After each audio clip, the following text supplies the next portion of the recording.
Greetings, Mavericks and new viewers.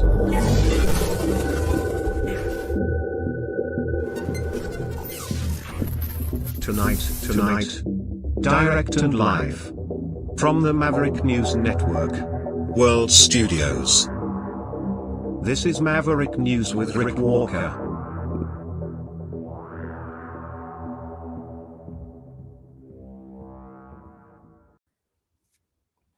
Welcome back, everyone, to the Maverick News Channel. Great to have everybody here, and what a program we have for you tonight. It's going to be one incredible landmark, milestone, historic program because of what's going on in the world. And, of course, the number one story today remains the whole situation with Venezuela. Nicolas Maduro made a court appearance today in the Southern District of New York. Says he was kidnapped. United Nations Security Council meeting today, addressing this issue. Some urgency there. And what else is going on? Oh, many people, depending on where you stand on this, many other people applauding what is going on. Happy to see Maduro go. They don't seem to mind at all the way in which it was done. While here in Canada, some people are concerned about the ramifications of this, and even other leaders in other countries also expressing concern, while Trump actually today went a step further, a couple of steps, maybe 3 or 4 steps further, and threatened other countries. So there's all that. And when we come back, we'll be joined by Joseph Leonard again, and Ian, aka our friend Dragon, is supposed to join us as well. And I don't know where you are, man. I just spoke to him 2 minutes before broadcast time, and he said he got the link, but he's not in the system yet. But he will join us through the broadcast, and you can too, because we will open the phone lines and see how that goes as well. So stay with us. As I said, we have a lot to unpack tonight. This show is stacked.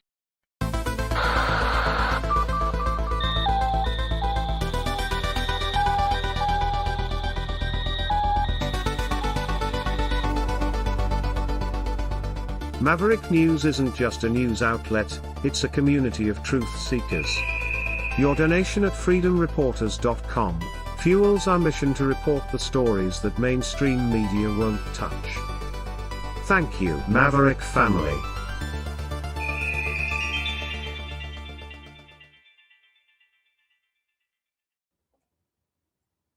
Okay, so I'm here, you're there, and Joseph Leonard is there, and Ian is in the chat on Rumble, and he's being told by people in the chat that we are waiting on him, Joseph. It's like, where are you? Where are you, Ian, aka Dragon? There he is. He's showing up now. I knew he would. He would never let us down. He's always our intrepid reporter from Montreal, Quebec. And that's actually one of the main reasons I wanted to bring him in tonight, because I want that Quebec French-Canadian perspective tonight. And there he is, the one, the only, Ian. He's from Montreal, and I'm from Detroit Fantasy. Well, this is actually quite a rivalry we have going on here, especially, if you talk hockey, Montreal Canadiens versus the Detroit Red Wings. Yeah, there's actually an actual rivalry again. We're actually playing fairly decent this year. So Yeah, I guess I do remember back in the days we had a lot of rivalry between us in the 90s and 70s too. I mean, it was it was rude between the two. All the way back to the original 6 when the league first expanded. Yeah, we had good rivalries, but I guess I got to stop saying now the Iser plan is an Iser fail and he should be Iser fired, because it looks like they're on track to make the playoffs this year. But hey, no other GM would have been given the time he was. He'd have been fired years ago. I've been saying it for 4 years now. It's going on 10 years not being in the playoffs. He should have been fired. The more relevant question is, have you guys been watching the World Juniors tournament? No, I haven't watched any of that. What kind of Detroit, Montreal kind of people are you if you're not watching the hockey game from the... I'm waiting for the Olympics. Juniors? What's that? Waiting for the Olympics. Waiting for the Olympics. Well, I've been going up at the end of the broadcasts, and I've watched a few of the games from the World Juniors.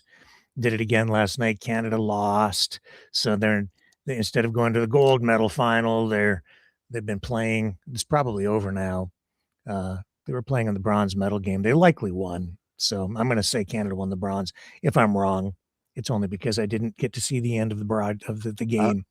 I'm going to put on Channel 9 CBC. Oh, it looks like a movie's on. So yeah, there's no hockey game there. Yeah, it's not a CBC thing. But for my part, I'm a bad Canadian. I hate hockey. You hate hockey. You hate the hockey game. I used to play the hockey I don't like when hockey I was a for young some boy. Reason. When I was a young buck, I used to go on the road and to play hockey, and then I used to drive down on the road and the highway from town to town all over the place. This is Canuckistan when you're a kid, Joseph. Big hockey, right? I played a few tournaments up there, the outdoor games. We had a few tournaments up in Canada when I played. So yeah, well, I used to play like travel hockey, which is like the competitive team, and so dedicated to hockey are Canuckistanians that they made us kids get up at I used to have to get up around 4 a.m. and then. This is during the week, and then go to an arena and have an hour practice during the week, and then get a ride back home to go to school in time in the morning. So hockey came first, then school, and then there was more hockey so often in the evenings. But because the ice time was so precious, we could really only get it in the early mornings. So up I was early in the mornings in the dead of winter before the sun was up, and there you go. But obviously I didn't get to the NHL because I am sitting here tonight with you guys talking about the politics and the Canadian history and the takeover of the Venezuela and soon to be the Canuckistanian 51st state. Now before 52nd, Greeland will be the 51st. Apparently, because Trump is talking that way. I mean, can we stop? I don't know. Can he? No. I guess that's I don't think he can help himself. Yeah, no, clearly. And now I think he might finish the job JFK fucked up and depose Cuba. Mm-hmm. I am seeing strong evidence of that tonight because I'm tied in to some people sort of behind the scenes, people who are pretty close to Trump, and I get info from them about the people who advise Trump. I have info from people who have helped to develop the Trump policies and the national security policy. And so on. And yeah, I'm seeing like real signals that they definitely have their sights set on Cuba. So hold on to your seatbelts there. Well, it should have been handled by JFK decades ago. He fucked it up. Dragon, what do you think of the Cuban? Well, I think that Cuba is next. And not only that, well, look, the way I see it, and that's probably because of the Monroe Doctrine that has been, taken off the dust, basically, because it's an old doctrine from the 18th centuries, if I'm correct. Yeah. So, but it applied to European colonialism. Now we're applying the Donroe Doctrine against Asian and interference. yeah, well, the Neo-Eurasia surely is a problem, and there's, well, I would suspect in a certain way that America is using the Monroe Doctrine as a response to the Eurasia ideology. The thing is that right now, um, I don't think that it's done properly for the fact that we're basically being held hostages, basically, sort of thing. At the same time, it's like I remember a long time ago, Canadian intelligence had a lot of respect for American intelligence, which we had a lot of work together during a certain situation. For notably in the 90s and 2000, yeah, we Iran had hostage affair. yeah, Argyle. well, that one. I can also go back to the 90s and the 2000 when we had, on your case, actually, and near your place, actually, in Detroit, there were the Operation Wolverine that was actually a conjoined operation with the RCMP and Canadian authorities, basically, to stop the bikers back in the 90s and the 2000s, early 2000s, because it was a biker. Yeah, it was a biker war, and it was making a lot of, bad pressure, if you will. So we used to have a lot of, collaboration, I think, in the authorities and into our intelligence. So, can I ask you a question, Joe? You guys helped us get some people out of Iran during the Iran hostage thing. I said Argyle, that wasn't the right movie. Argo, they made a movie about it where they faked a whole movie production to get people out. Yeah. Yeah. So you mentioned Cuba, Joseph. What would justify the U.S. going in and changing the regime or taking over the country? Yeah, I'm waiting to hear that justification. Other than same thing with nationalized U.S. interests, U.S. businesses, I would think. But it's kind of harder to make that argument 50 years later than it would have been when JFK could have legitimately went in, grabbed Castro for nationalizing a lot of things at America, the hotels, and we operated a lot of stuff there before. I mean, but that was in the 50s and 60s. I mean, that was a long time ago now. So that justification wears a bit thinner, but I guess one could still make it. That was a long time ago, man. There was a there was a movie called Cuba with Sean Connery. Did you ever see it? No, I don't think I saw that one. Yep. Yeah. Did you ever see the movie called The Cuba? Am I insulting you by giving, like, with my terrible French accent? Not at all. You know what? I'm offended for him. It's in good friends, I mean, there's no pun into it. It's just we're having fun at the same time, guys. Let me act like a white liberal snowflake and be offended for you. That's how I speak French. That's my French. So you do not understand me when I speak French like that. I don't know any of the words, but I could fake the accent. But more to the, Joseph, we are, and Ian and I were having conversations on the phone over the last couple of days, and I was really, I've been focused a lot on the history of Canada and the relationships that, and the relationship that we have, the origins of the country, where we came from, the strong ties still to this day between Canada and the UK, Canada and France, and it's evident, it's clearly seen in the names of streets, in the people, in the language in Quebec. It's all still very, very, it's strong ties, even though we don't, I think about it that much. Canada still is very strongly tied to the UK. As much as we're tied to the US, we're still tied to the UK. And you know what, Joseph? A lot of you guys down there in Ameristan, you don't seem to like it very much because, and I don't know where you stand. I think your ties are less after the Queen died, but there's still connection. Why do you think that? Is the Queen still all over the currency, right? So, yeah, but why do you think that our ties are less strong now than they were before? With the Queen? I don't think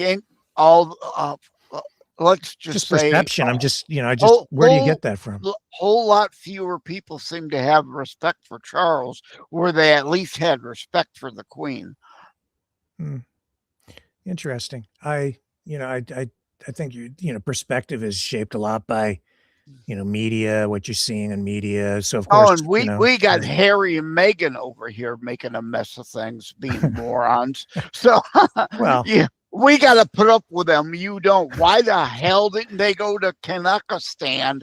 As you said, your clear colony. Why didn't they go there? No, they wanted to go to Hollywood, of course, where the money was. But, that's the way that I think a lot of Americans look at Canada. But we're not a colony. We're a sovereign state. I said that kind of tongue in cheek. We used to have 13 colonies when the thing started, but since 1931 we have the Statute of Westminster, which actually give us our full sovereignty from the Queen. So that's what it is. We have our own sovereignty, and we are our own country. Yeah. I mean, we're not part of the US. I haven't spent much time in Canada like I used to since 9/11. Since you're playing the hockey game up here at the outdoor rinks with us Canadians. And I used to vacation over there all the time. Former hometown of Gordon Lightfoot, Aurelia, Ontario. So I don't spend time over there, so I'm not as up on the things like I used to be when I used to go over to Windsor practically every other weekend to go to California's Musical Roadhouse. I don't even know if that place, I know it doesn't exist by that name anymore, on Walker Road over there by the Walker plant. I'm sure the bar's still there. I'm not sure if it's still operating or not anymore. I'd like to go over there one of these days just to check the place out. Well, you're always welcome over here in Canada. In fact, they give me a hard time at the border. It's like, okay, fine, I'll spend my money here. Did you say they do give you a hard time at the border? They were. Well, again, post 9/11, and everything was a pain in the ass. So I'd have no problem coming back, but going into Windsor, it seems like, I don't know. They thought U.S. terrorists was going to attack Canada or something. I don't know. It's like, who knows what their thinking was, but it was a royal pain in the butt.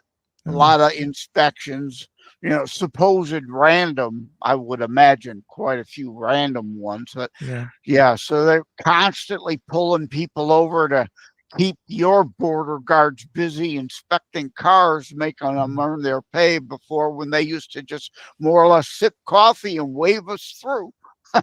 Yeah, well, the world has certainly changed since 9/11. Yeah. No more just showing your driver's license and then away you go. Now you have to show your passport and hand over your cell phone and strip down to your undergotchis. It'd be a lot easier too if I still worked for Diversey Chemical, which is, I assume, still owned by Molson. So it'd be a lot easier to go back and forth to Mississauga for stuff like that if I were still working there, I would imagine. Well, if you have trouble at the border, you just have them call me, and I'll put a good word in for you. Give them and your I'll tell cell them that phone number. you're us Mavericks have made you an honorary Canuckistanian. So they should let you in because you. If you come to Montreal, I'll buy you a coffee for sure. So yeah, I don't think I want to drive that far, and I haven't been on a plane since 2006. I'm not eager to get back on a plane to go anywhere ever again. Why? Well, the airlines have gotten so ridiculous. The complaint level is through the roof on most of the airlines.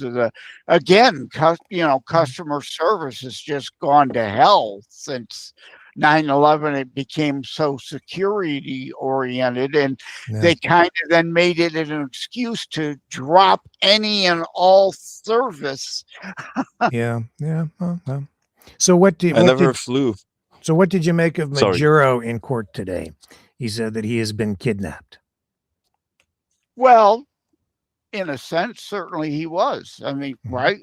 Okay.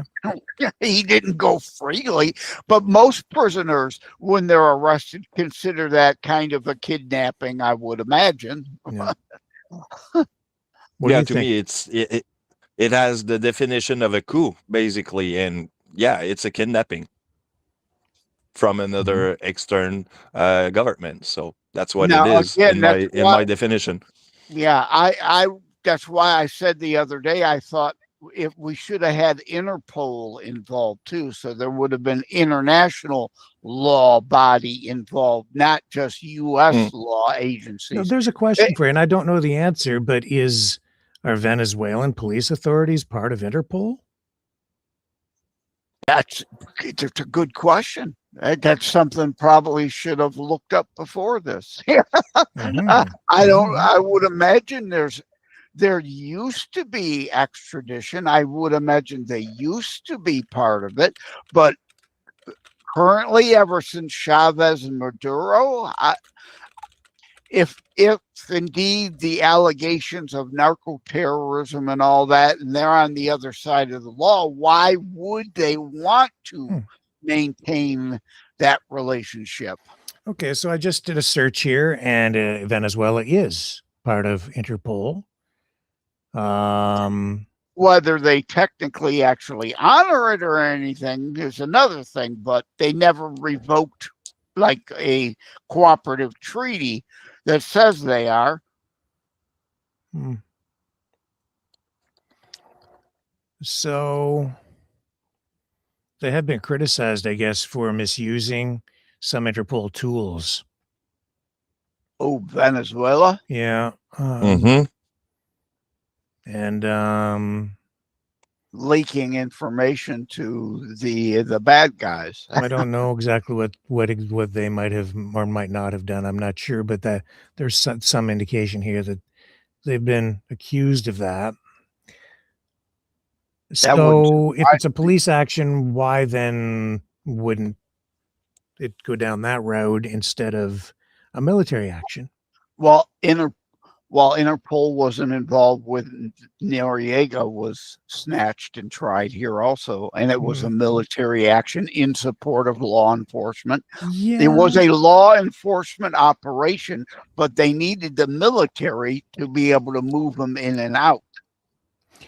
That being said, it's like when your local police has a SWAT team.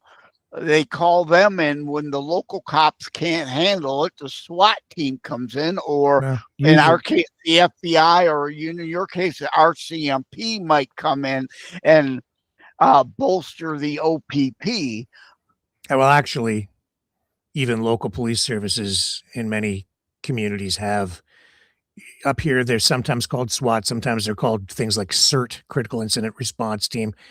And they have these teams embedded as part of their local police service with special training so that they can respond immediately when needed. Now, that being said, just to come back to... I think it's the same. It's the same with the SPVM in Montreal. Sure actually, there's a squad for that. Now, that being said, come back to the Noriega thing, a lot of people, Joseph, criticize even that operation because ultimately, the justification that was used came from basically a letter that Bill Barr wrote at the time, right? To just say, if you call it a law enforcement operation, then you can go in and get them. And so he wrote a letter and said, there, now you can go get them under U.S. and law. Our courts upheld it.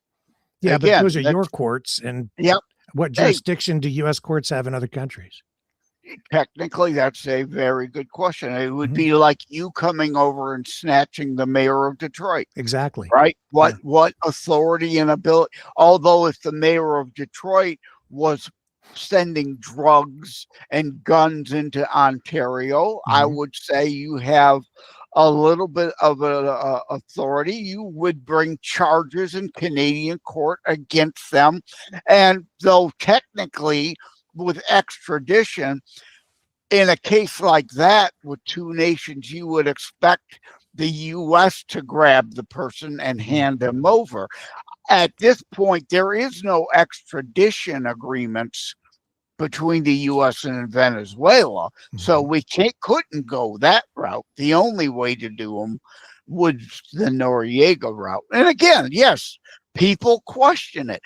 Countries, some are for it, other countries are against it because they're concerned, hey, who knows if they could be scooped up. Well, that's the question, is who's next? And just to come back again, just to take a step back, Mexico could easily use the same justification to come in and arrest Trump because they have long-standing complaints about U.S. manufactured guns being sent over the border to drug cartels. Why didn't they try to come and arrest Obama and Eric Holder? So this has been going on for a long time. It still goes on. It still goes on today. And this is a long-standing complaint from Mexico.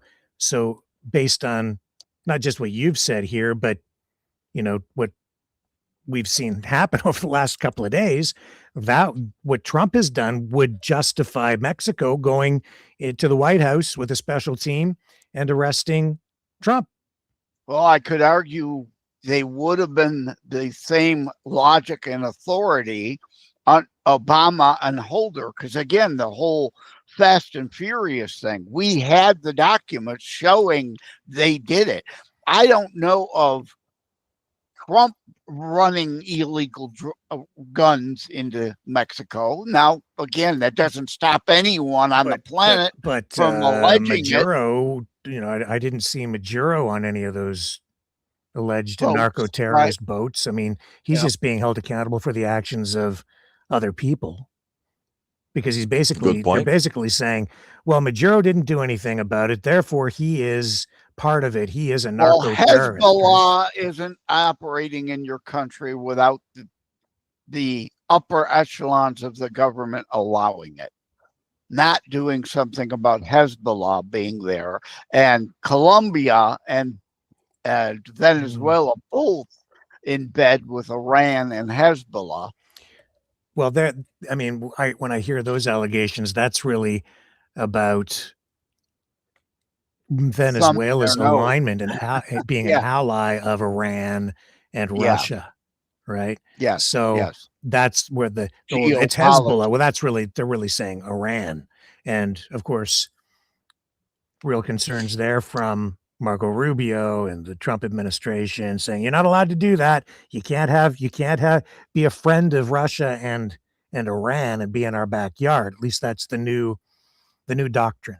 According to the Don Roe doctrine, you can't be a friend of Russia and Iran. As Ian was saying, the old doctrine again, but applying to different political players on the stage than it was back then. But the same philosophy, yes, spheres of influence. The whole domino theory again. I mean, people are talking about the domino theory again. We've talked it. Haven't used the term, but Cuba next, it's part of the domino theory. Well, You get one, and Cuba's now in trouble because they needed the Venezuelan oil, and they're not going to get it. Their economy is going to collapse, and that can be a prelude to going in, like why do you England did with Grenada. Well, yeah, why do you care? Like, why do you, what? Because we don't want missiles off our coast. But you don't have them. Not right now, but that doesn't mean it won't happen tomorrow. We went through the Cuban Missile Crisis, and we came to a resolution, and we've been living with no missiles off the coast of the United States. There are none there right now. So that's not a justification for doing anything that's being done down there. And yet this is all happening. And now Trump is talking about not just Venezuela. He's not just talking about Cuba. He's talking about Colombia and even Mexico. Where's the justification in any of that? Are you really worried about missiles being positioned in Mexico? No, drugs and weapons. So that you said it's a police operation. And when did we start using the military to affect the police operations? The precedent was set with Noriega, and because of a letter written by Bill Barr. That's it. Our courts have upheld it. Again, that's your courts, but you don't have any jurisdiction outside of your sovereign territory. You can argue that all you want, but we don't fucking care. There you go. I got a question for Joseph. Right. Argue all you want. Do something about it. Step up. Go to Venezuela, Rick. Protest with them. I'm not trying to defend Maduro. I'm just trying to defend the law, the rule of law, and rules that protect sovereignty and the interests of freedom. I'm asking these questions, and I think they're valid, and we're just having a conversation. Yeah. So they're not invalid questions, but again, this has been happening for decades. It's not like this is new. No, not like this. Nope. If this had been happening for decades, Cuba wouldn't exist today. This hasn't been happening for decades. Everything, like as I say, the Cuban Missile Crisis led to kind of a resolution on this, and yeah, what has changed? Why now? What has changed?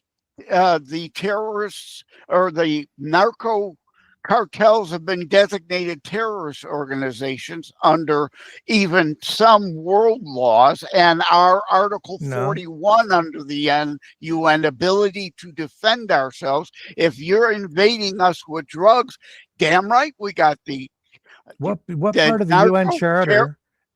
Article 41. Article 41 justifies this action because of drugs. Yep.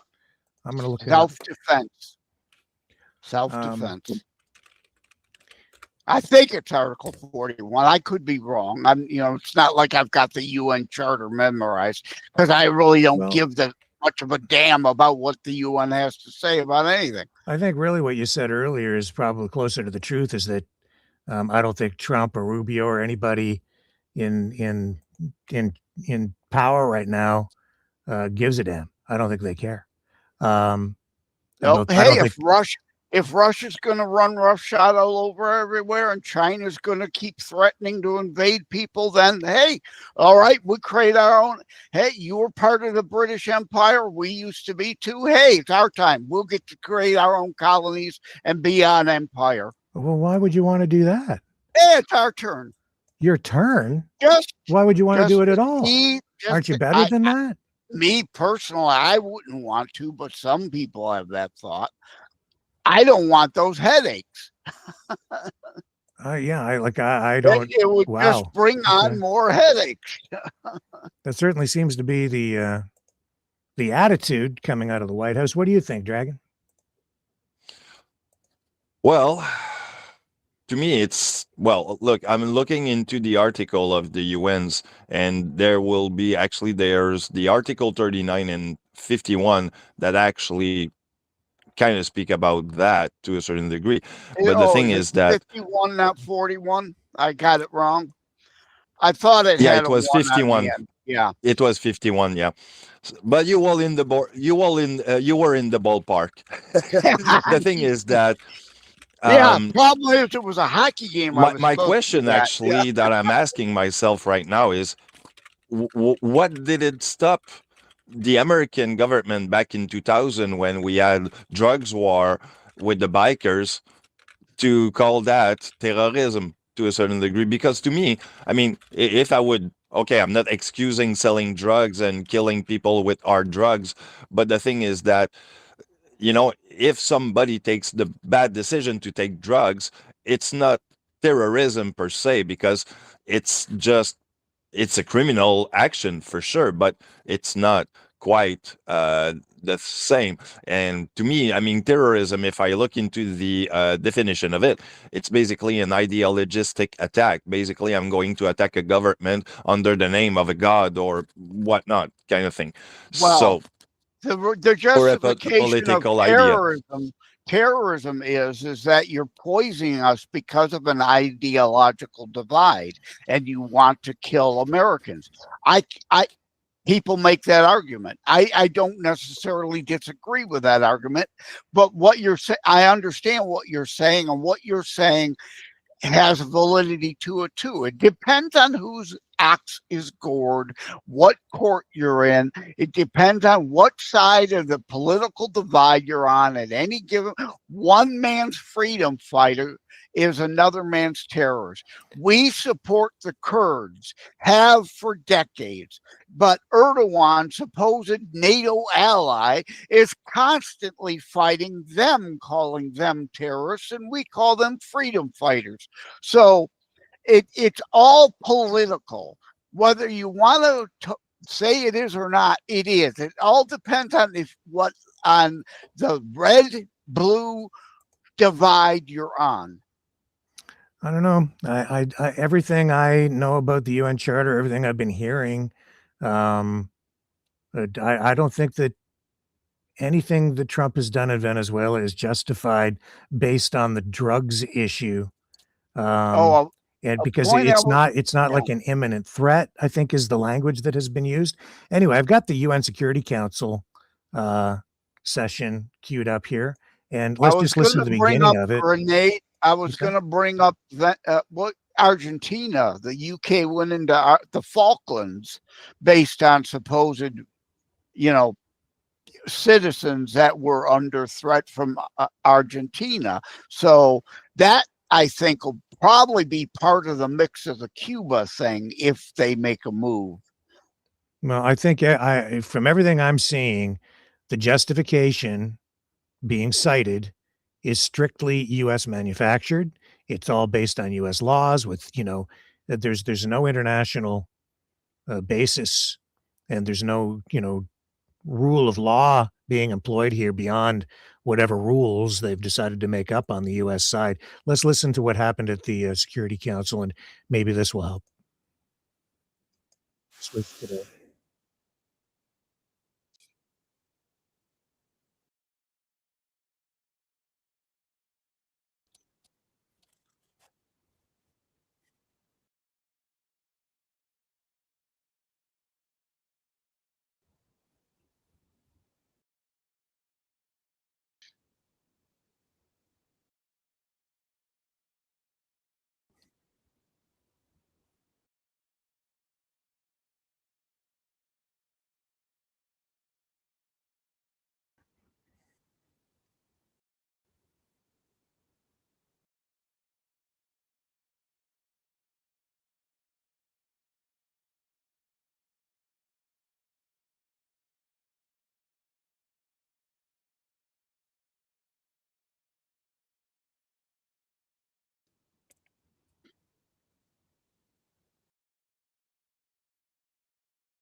no sound on the video.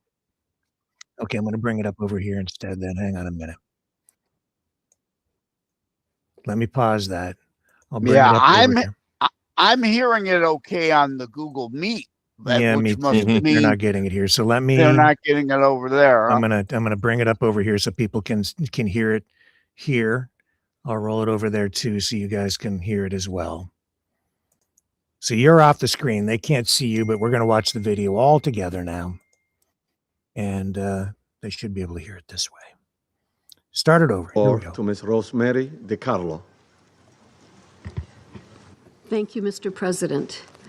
Today, I'm going to deliver a statement from Secretary General Antonio Guterres, who is not able to be here this morning.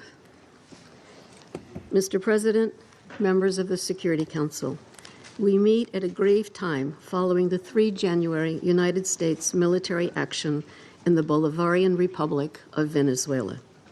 The broad outlines of the events of Saturday have been widely reported. Early that day, U.S. forces were active across Caracas and in the northern states of Miranda, Aragua, and La Guaira. The extent of casualties resulting from these actions remains undetermined.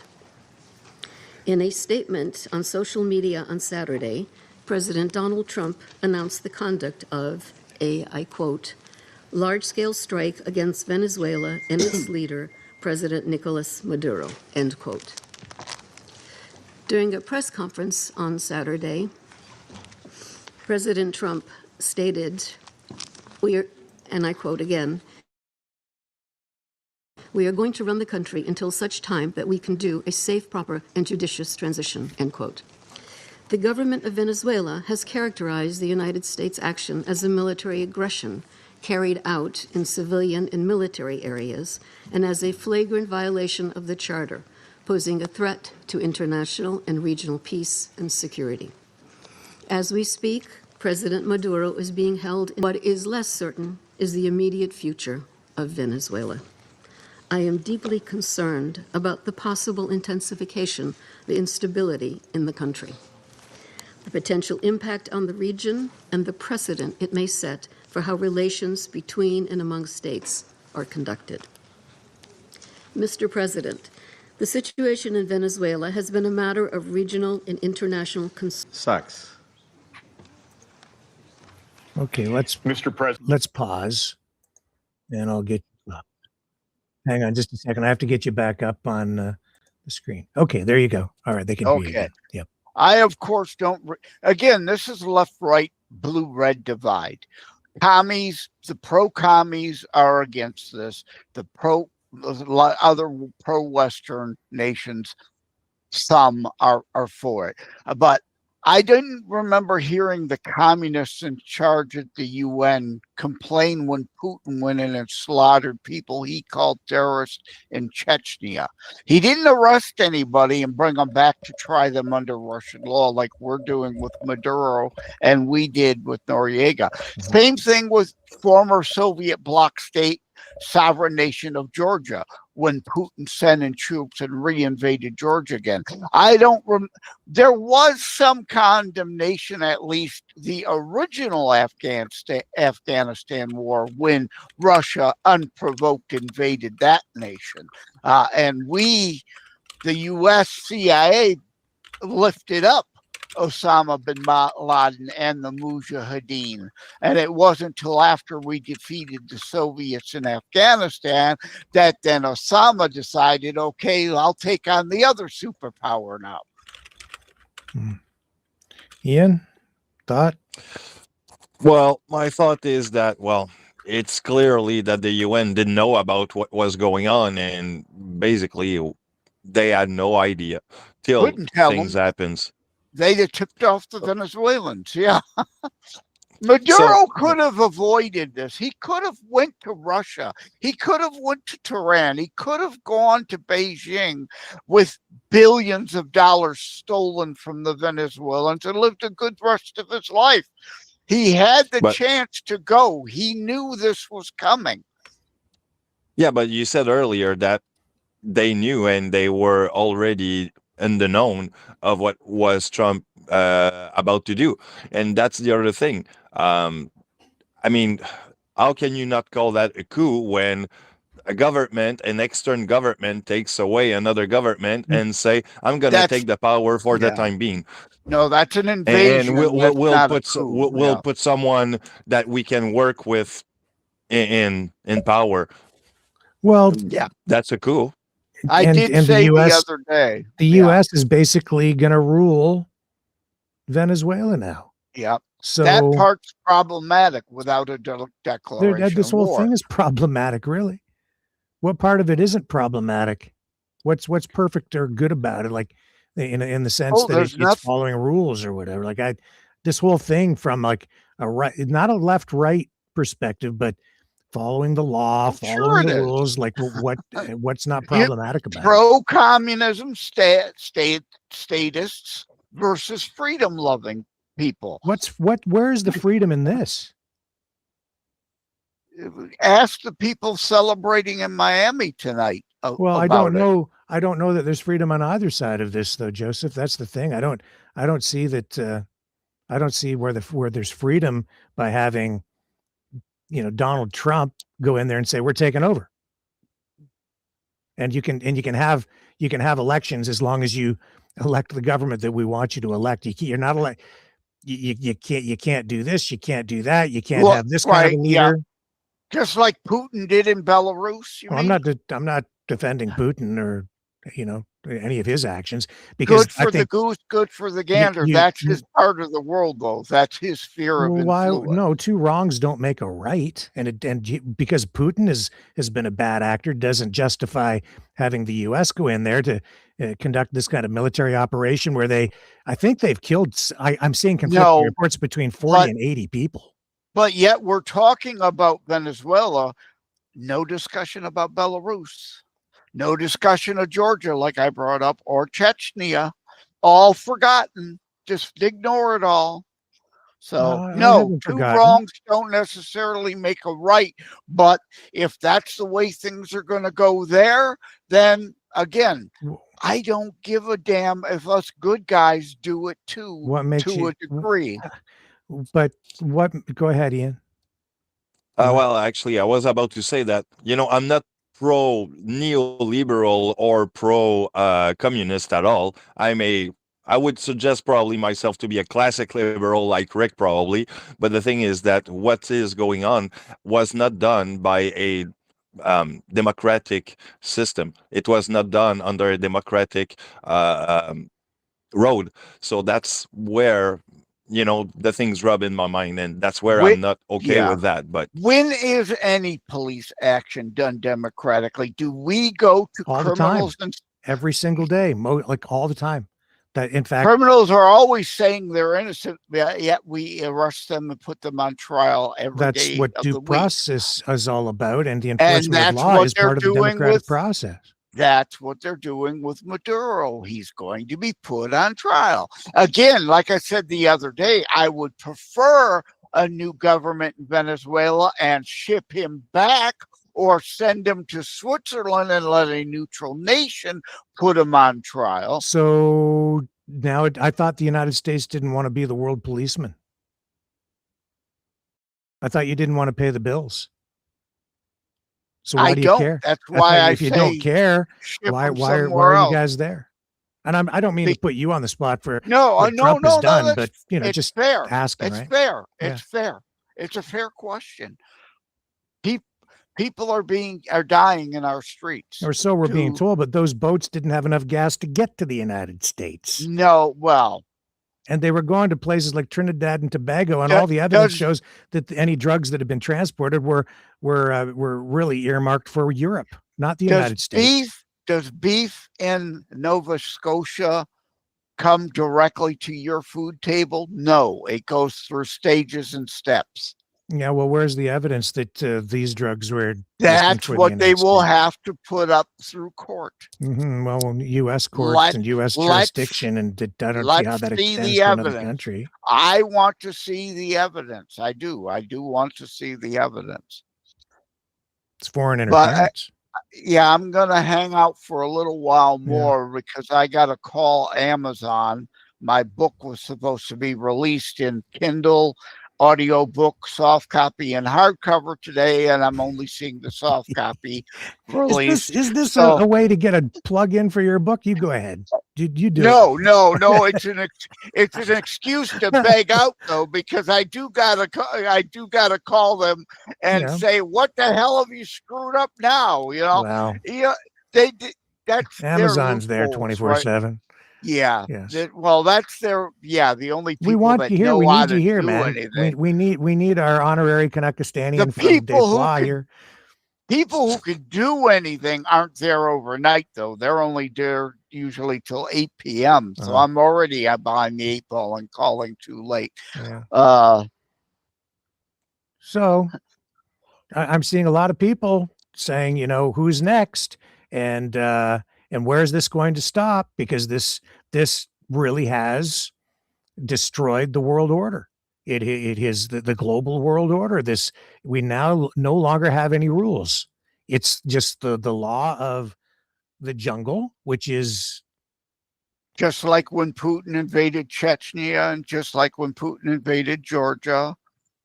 They're the same arguments. Well, that's why the United States has he would say might makes so right. Opposed to what Russia has done, and now what we have is two superpowers acting like that. Yep, that's not right. Doesn't make it right. Doesn't make you guys the good guys. That makes you the bad guys too. Depends on what side of the political aisle you're on. No, it depends on what's right and wrong, and what's the law, and what's ethical and moral. People are killing people in your street.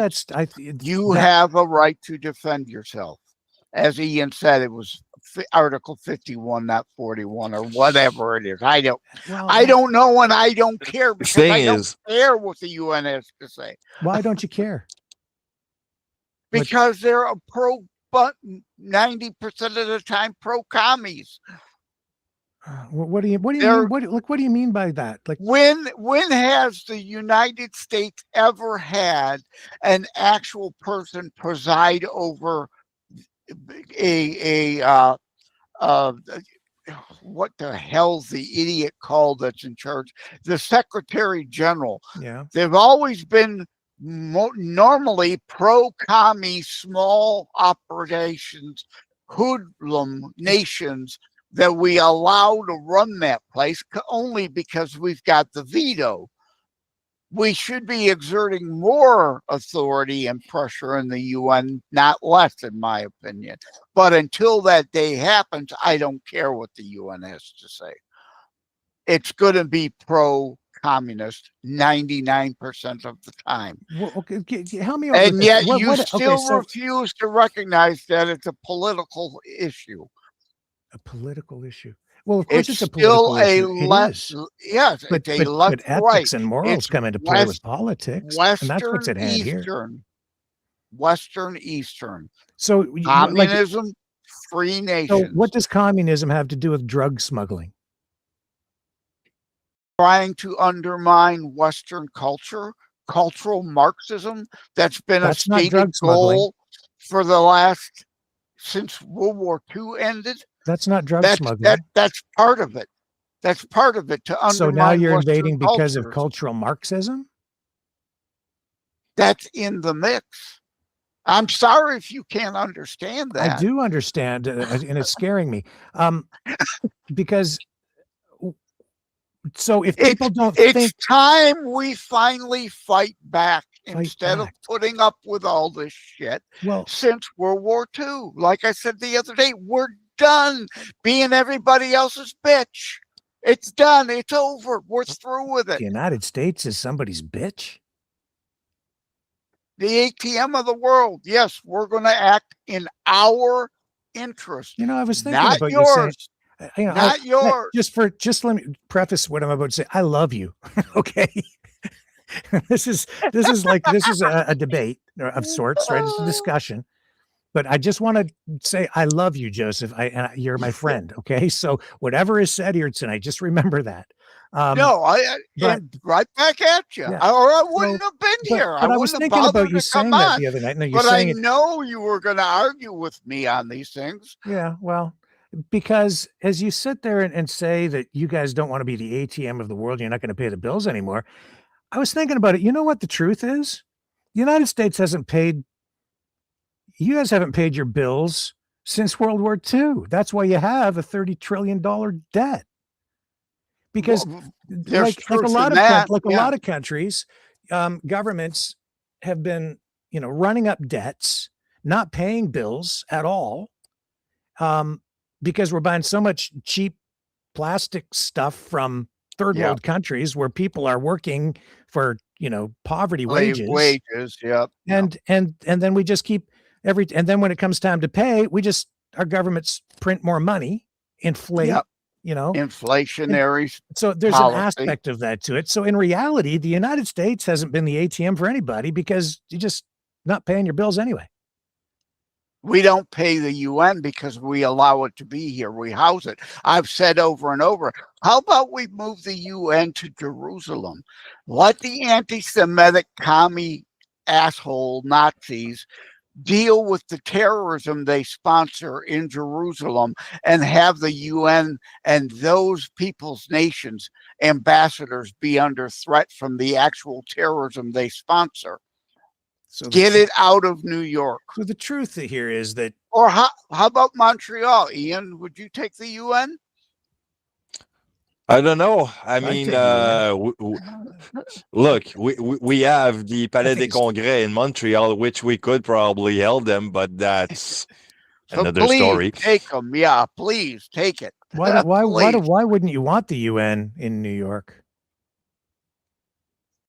Diplomatic immunity, the crimes they commit, and then when you supposedly can't arrest them due to diplomatic immunity. What is that? I don't know how extensive that problem is. Do you have example? I don't know. I'm sure a ton of things would come up if you Googled it about foreign bad actors hiding under the skirts of the UN committing crimes. And then I don't have a name offhand that I could give you. I'm thinking of a few incidents, but I don't have names where a foreign actor has actually killed an American citizen. Again, I'm sorry, I don't have a name. I wish I did. So you could look it up. But then, of course, when it comes time to try to hold them accountable, their government just recalls that ambassador or recalls that aide, and they're gone. You can't arrest them, you can't try them, and even if you tried, they cry diplomatic immunity. Diplomatic immunity doesn't give you the right to murder people in a city you're supposed to be working with. But so what about the 40? I don't know how many people it was. Was it 40, 80 that were killed in this strike in Venezuela? I don't know what the numbers are. I don't know that could trust I sure wouldn't trust the numbers coming out of the White House. I sure as hell ain't going to trust the numbers coming out of Caracas. Yeah, I'm not the one who also both who's gonna sides believe are lying. any numbers that Trump's come up with normally. Yeah. Both sides are lying. I say this all the time when we talk about the Ukraine war, Russia. All sides engage in propaganda. All sides, every side, including the Canadian government, the U.S. government. It's an information war.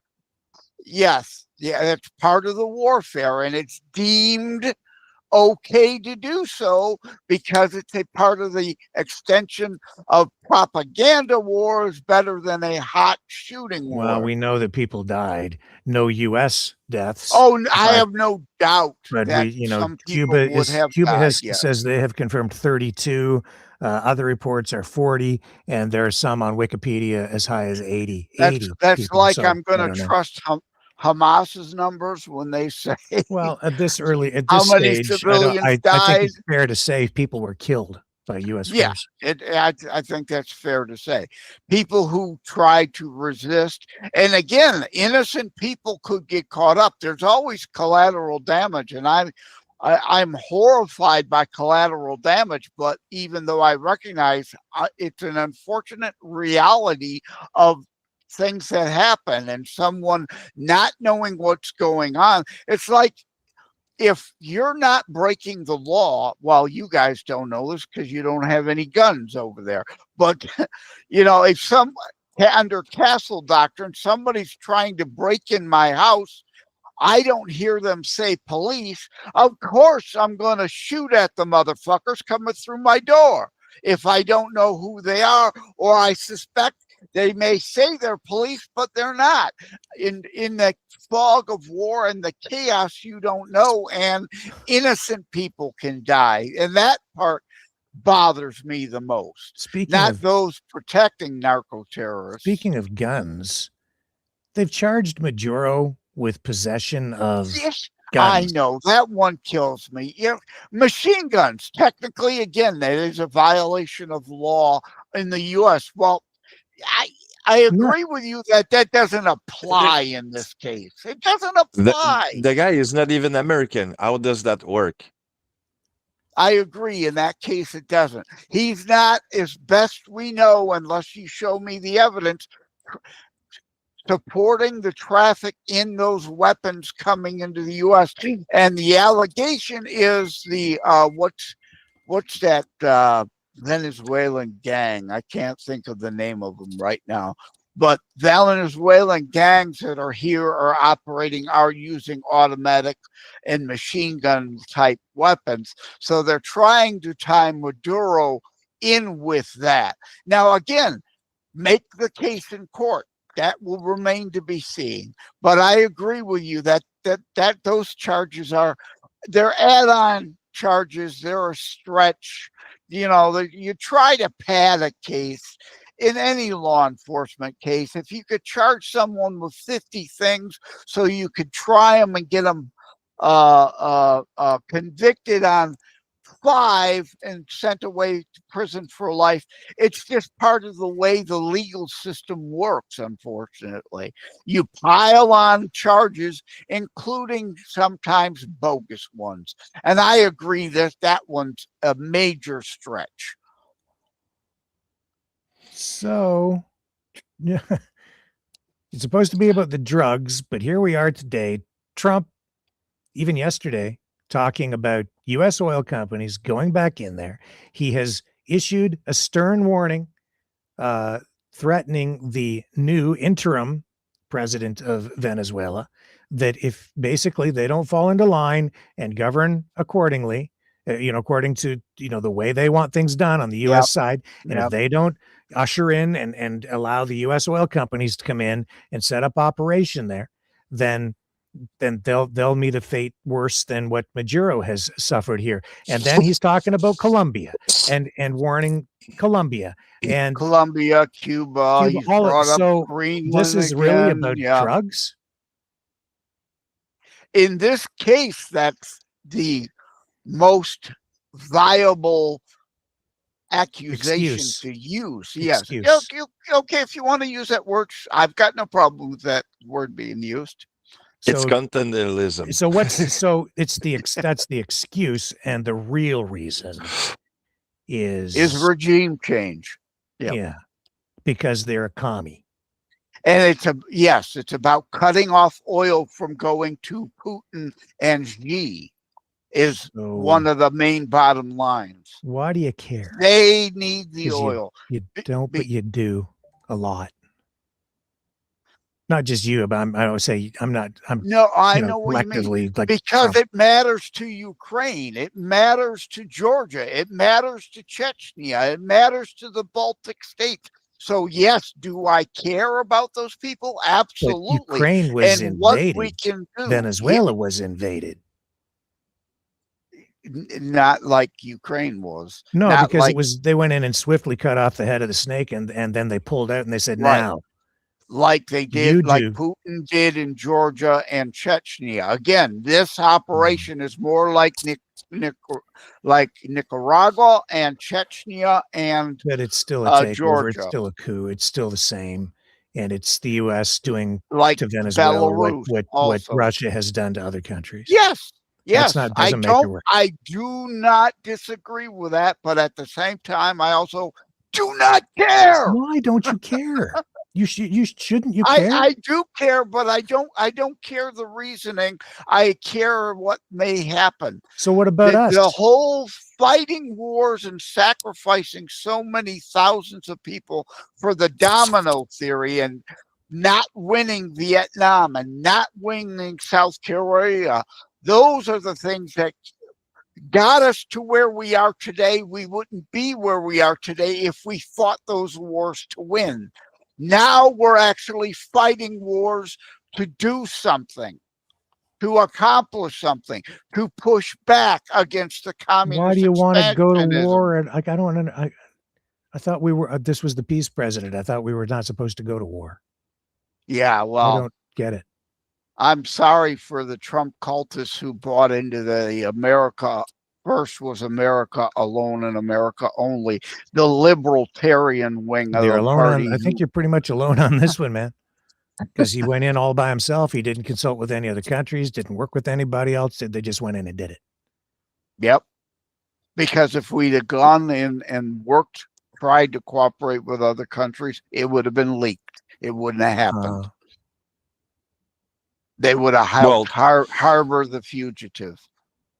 Trump did actually said numerous times that he was to be the the presidents of peace, and there's 3, if not 4, war already started on his hands in less than 1 year. Well, there is no invasion force. So you still think he's joking about Greenland? Do you think he's still joking about Canada? Oh, he's not joking about Greenland. I still think the whole Canada thing is hyperbolic, but you know, hey, I could be wrong, but so I don't see it happening because I don't see most. Yeah, so you think it's hyperbolic because it is ridiculous, but he clearly is not kidding. He's stated as such. Rubio has said, take this guy seriously because when he says something, he means it. And he keeps saying it over and over and over and over and over and over and over again, even when he's asked not to. And that includes what's going on today where, officials in Greenland are saying, please stop. And he isn't. He said it again today. It's worrisome we need when you see Trump and that idiot from South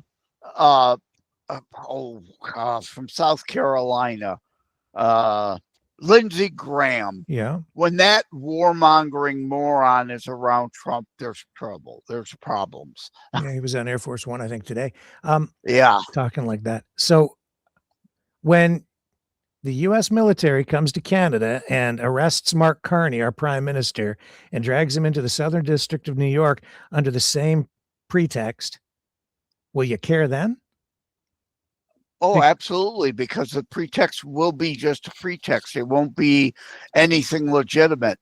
I've seen enough evidence of drugs and whatnot, and we know they're selling oil, shipping it over to China and Russia.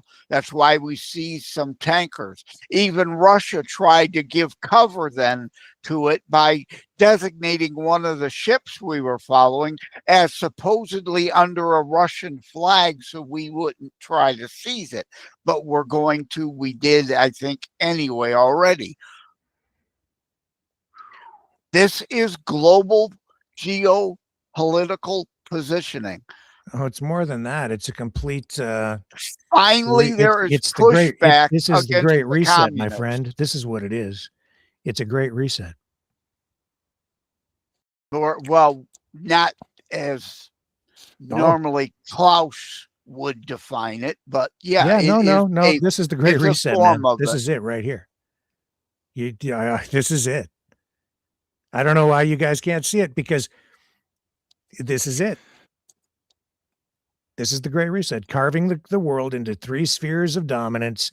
In each sphere, these countries are going to be taken over. This is Neo-Eurasianism. It's Duginism. It is the Donroe Doctrine. And each of these superpowers is moving toward this new geopolitical reality. This is the Great Reset. The other superpowers have been doing it for 80 years. We're a little late to the game. No, that's not true. No. China wasn't in a position after World War II to do this kind of thing. Russia, they certainly have, had their imperialistic ambitions and they've pushed forward that way. And then you had the fall of the Soviet Union. And now Putin clearly has those same aspirations again. Yeah. And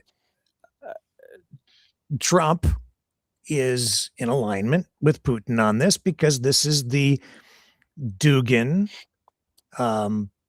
philosophy, ideology, which Putin has embraced. It's this convergence of communism and fascism coming together to defeat liberalism. And you've said it here yourself. What's the real justification? Because he's a communist. And this is the justification they're using. Yep. It's because there's a war on liberalism / socialism / wokeism / progressivism / communism. And so that's what they're going after. And that's the justification ideologically they're using, with that. or maybe not the justification, but that's what they're using as the motivation for people on the right to go to war over this stuff. And you don't care because you just want all those commies taken out. Yep. That I don't disagree with that statement either. But why do you? I'm here honest about it. I'm open. Well, where's the freedom in that? About it. That's dictatorial. That is authoritarianism. That's going to lead to inevitable conflict and inevitable war, and that sure as hell isn't peace, and it is sure as hell isn't freedom. And if you're not, the United States is always supposed to be about freedom, and this isn't about freedom. This is the opposite of freedom, and this is why this is making you guys the bad guys. And I don't understand why you guys are embracing it so much. I'd even say that it's part of cyberocracy too, because cyberocracy is basically a psyops, if you will, that is conducting your behavior to act in certain ways. So basically, it's a manipulation tactics, and that's basically what we are all victim of, and that's what it is. Now, and in Europe, these countries, you're too liberal, you're too left wing, so we're going to have to take out your government. We're going to initiate information warfare campaigns, manipulate your elections with social media campaigns, and manipulation of the algorithms to shape people's minds. And I'm going to let you talk, and then I'm going to tell you a story about something happening overnight. Yeah, I push back on the liberal. There's, like Dennis Prager says, there's a big distinction between a classical liberal and a leftist ideologue. This is about leftist ideologues. Yeah, that's right. Yeah, fascist. Yes, socialist. You're right. That's right. The word liberal is where the hang-up kind of gets to be. Sure, I only use it because it's the people who are pushing this are using that term all the time. Oh, you're a liberal because they don't mean it in the classical sense. They mean it in the extremist sense, the more extreme, polarized sense. Yeah, absolutely. I agree with that wholeheartedly. Now, again, let me leave it on I agree with you note, because I gotta go. I was supposed to be on the phone with Amazon. Well, I gotta share something with you though before you go. All right, come on. We'll wrap this up. I have, I used to broadcast my program from Buffalo, and the auto program. Yes, that's right. I know. So I will remember. So here's an interesting thing that happened to me overnight related to this. We haven't been broadcasting on there for a while. They still run some reruns, I think, but anyway, we were selling products on there to support the program for a long time. And this morning around Maverick products or electronics and things like that, video game systems. And we were selling hearing aids and things of that nature. So through infomercials around the show, like commercials embedded in the show. So, gotcha. So people would call in the middle of the night sometimes because the show was on often during late night hours, and people would call to order stuff. And one of the customers, and I won't say his name, but he has developmental disability. And he would call sometimes in the middle of the night, wake me up when the show was on, as some of these customers did, and they would just talk to me. And so we get into chat. He called me last night, and the show hasn't been on in like a year. And he's like, "We really miss you, and really miss your show. And when are you bringing it back?" Asking questions about this. But then we got into this conversation. I didn't bring it up. He brought it up. And you know what he said to me, Joseph? He said, Donald Trump is a hero. And I was like, okay. Well, not always. That's the way he's perceiving it. And he might be a cultist. Again, you hear me call out cultists all the time. I'm going somewhere with this, right? Okay. So I was talking to him, and he was talking about how he's saving all these lives from the evil drug lords and the whole shebang, right? The whole narrative. And he just spins it right up and spits it out all verbatim. And I'm just listening to him, and I didn't disagree. I didn't really get into a discussion with him, but I just let him talk. And I was listening to it. And the thing that really struck me about it was he absorbed this information, this narrative, which in its purest form, and it's embedded in his mind.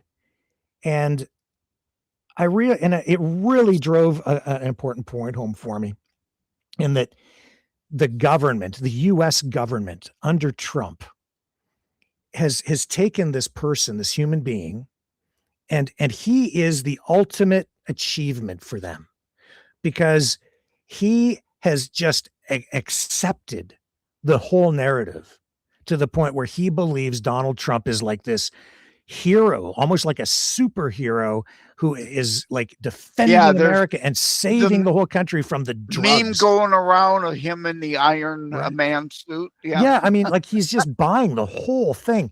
And then there are varying degrees of that all the way down the line.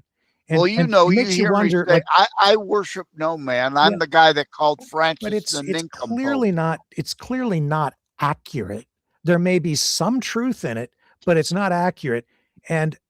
But that's what they're trying to achieve with all of us, in order to manufacture consent for what they've done in Venezuela and what they are clearly about to do in other countries. This is not going to stop here. And when it escalates, when it expands to other countries, I'm hopeful that people who are sitting here tonight applauding this and saying this is a great thing, I hope that it shapes their perspective a little bit more, and puts it into a better perspective, because this is a threat to other countries. It is a threat to freedom. Donald Trump is not about freedom. He's not. This is the opposite of all. This is very authoritarian. This is not the America that I know, or that I thought I knew. And it's certainly not the America that I would hope that we have. This is a perilous moment for the world, because the United States is the world's greatest superpower. And if the United States just goes around or if one guy with this kind of executive power to exert this sort of authoritarian influence over the entire world, but not just influence, but rule, just does whatever he wants, like, then the world is in for a heap of pain.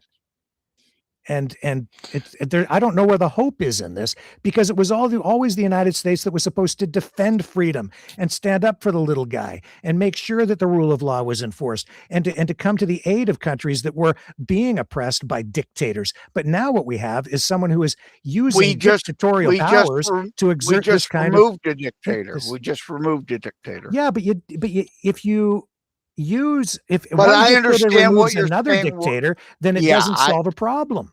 That's the rub. It's the way you do it, right? It's important, because if you just violate rights, then it doesn't have any meaning, because you're just as bad as what you fought. You've become the monster that you have been fighting. And this is the problem. Yeah, there is that saying. Yeah. And I understand and could see people's opinion, that being their opinion. I just, again, in that regard, agree with it, fine. Don't agree with it, that's fine too. But there's also, the other adage, they came for the so-and-so, and I said nothing. Then they came for, and then they eventually came for me, and there was nobody left. Right. Don't get me wrong. I'm not pro Putin, China, whatever. But Putin can come tomorrow morning, say, "Look, America has been doing some bad thing. I hate Trump. We're going to do the same coup and come to the America, use a nuke, whatever, or even try to take over the White House." Yep, they could try. You see what I mean? I mean, it goes both ways. Yeah, it can go both ways. And I made the very argument. Putin has done it. in Chechnya, in Georgia, and blah, blah, blah, blah, blah. All the people he's killed with polonium. So they've been doing it for a long time. We're late to the game pushing back. And no, two wrongs don't make a right, but sometimes good people have to do bad things to be the lion rather than constantly having your herd culled. No, you don't. No, you don't need to be a bad guy. You're free at night because of badasses in our military, or this planet would be speaking German. Am I free? Am I free tonight? Well, given your government, no. My government.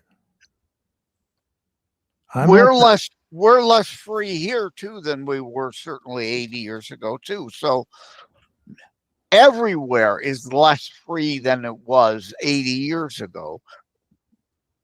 I don't know. In many respects. Looks to me but like. Anyway, yeah, you got your story out. Let's leave it on a fairly reasonable note. I love you both also, and we're just not going to agree on these.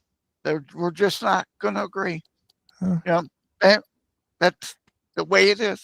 I'm going to go to the phone. I think I'm free in my country in Quebec, but I'll say this. Can you own a gun to defend yourself? Actually, buying, can.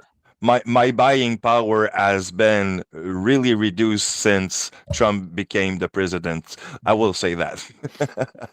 Everything in the grocery goes up like hell. Yeah, actually, Joseph, you can own guns over here.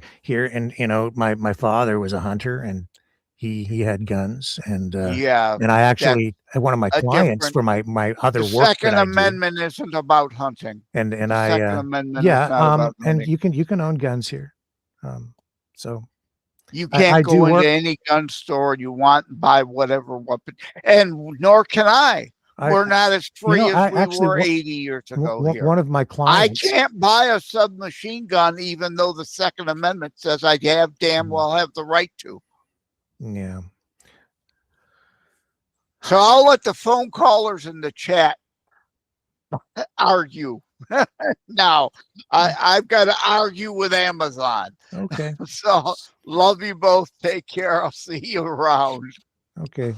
Take care, Joseph. Hey, Joseph. Bye-bye, brothers. Bye-bye. Before we go to the phones there, you want to talk about any of the stuff we were talking about on the phone over the last day or so? Yeah, well, I will bring out what Joseph said about not wanted to being the police of the world. Well, I'm sorry, but you're being worse than just the police of the world. You just want to have the world for yourself, or at least the Western part, as a continentalism doctrine into the Monroe Doctrine, to basically, get everything around and just go willy-nilly what you want. Because it would be a superpower if America becomes America, and I mean the whole Western continent. But to what price? We're talking about France and the U.S. and England. I'm going to share some observations and some, I think, important thoughts. But actually, before we do that, though, let's take a little break and come back, and we're going to talk about the threat to Canada. Okay, and that's really where very important. Yeah, that's where you and I were kind of focusing in our phone conversation. We'll share that with people, and then we'll open up the phone lines and see where it goes. Stay with us. We'll be right back. Brightleaf Innovations is excited to offer our newest investment opportunity, the Turn Easy Bed Storage Solution. Turns with a touch, spins all the way around. Every little thing you need is easy to be found. No more clutter, no more mess on the floor. Just spin it, reach it, you don't search anymore.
developed by Brightleaf Innovations, proudly Canadian and patent pending in North America. Turn Easy Bed transforms how you live.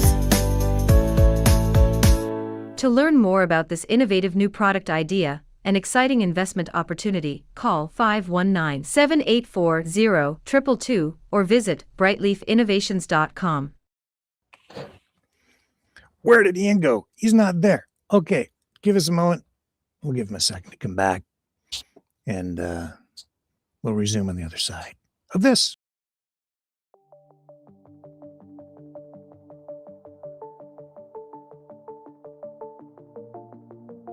Greetings, brave Mavericks.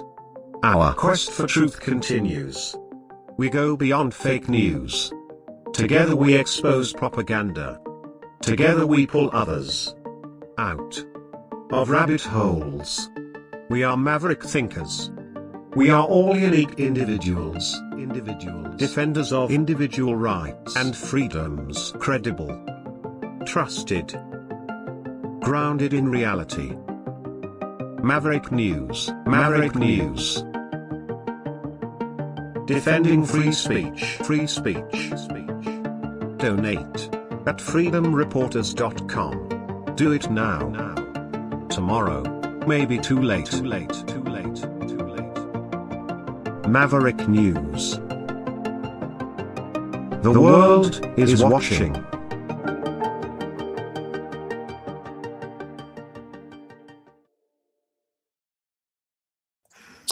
Okay, we're back. Okay, I'm going to show you something just briefly before I get into this. UN Charter. Is the drug justification valid? And I say no. And everything I'm looking up says no. Because it's not an imminent threat, like, say, somebody dropping a bomb on your country. And in this case, I'm not even sure it's going to stand up in court because the allegations are not really necessarily clear. Okay. It's like bringing a knife into a gunfight and call the knife guy a terrorist when, well, I'm sorry, but you're not a threat compared to people with guns. So here's the language in the UN Charter. All members shall refrain in their international relations from the threat or use of force against the territorial integrity or political independence of any state or in any other manner inconsistent with the purposes of the United Nations. Well, there's more to it than that, but there's the core language. And like Joseph, I don't think that Trump gives a damn. And Rubio. And Stephen Miller. And it goes on. So just saying. I know there's a UN chart law or provision about country who actually will do anything against the economic growth of a country is basically illegal and form of a war threat or something like that. I got to look into it, but I think it's on Chapter 9, Article 55.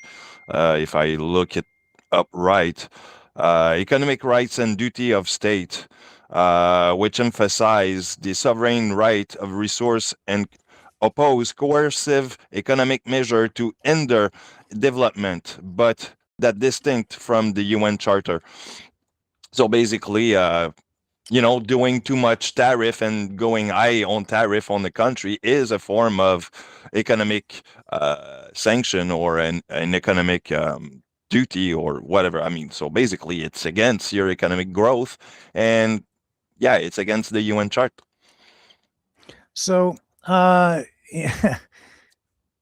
So here's what I wanted to talk about. I think one of the reasons we haven't been invaded yet is because of our ties to the United Kingdom, because of our ties still to even France, certainly Europe, and because we are still like allies, or so we're told. And it was just back when there was recently, for instance, a French submarine, nuclear powered submarine. It didn't have nukes on it, but it's a nuclear powered submarine. and it paid a visit suddenly to Canada. Let me just see here. Was it in Halifax? It was. It popped up in Halifax. And this was right around the time when Trump first started talking about annexing Canada during this administration. And I really took note of it. And the official word was, oh, don't worry about it. It's this submarine is here because it's out on like this, I don't know, transatlantic run, and it's stopping into Canada. But they were saying it was a planned routine operational deployment with no direct link to the U.S. rhetoric, but there it sat in the harbor. You know, Canada has not been allowed to have nuclear weapons. We've not been allowed to have our own fighter jet development and production program, as you can clearly see from the cancellation of the Avro Aero project back in the 50s and 60s, right? So, and that really has been a sore point for a lot of Canadians, especially in Western Canada. So, the reason we haven't been allowed to do that is because the U.S. has been like, nope, can't have any kind of threat like that on our border, basically, right? And you will buy our weapons. True. And therefore, they force us to buy, essentially, I hate to say force, but, you know, they encourage us to buy U.S.-made weaponry because we're part of NATO. Through a monopoly, I would say. What's that? It's a form of monopoly. Yeah, it's kind of. Yeah, it is actually. And because the U.S. dominates the military-industrial complex and production of the most advanced weaponry on the face of the planet, and they sell those to allies, they have this huge industry, right? So in Canada, we've only been able to participate in the economic benefits of that to a small degree compared to what goes on in the U.S. So now we have this complete flip that has happened, right? Everything's flipped upside down. Now we got the we don't give a damn doctrine, and it's all us, and it's not about fair or free trade. It's about we take it all. And if you don't, and we might give you something if you do what we say.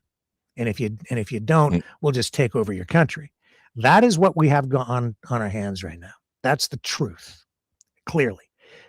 And it's spreading rapidly because he's already talking tonight about Colombia. He's talking about Cuba. He's talking about Mexico again. This kind of rhetoric, honestly, in the background has been ongoing, and the drug justification and these narratives have been spun up over the past few years.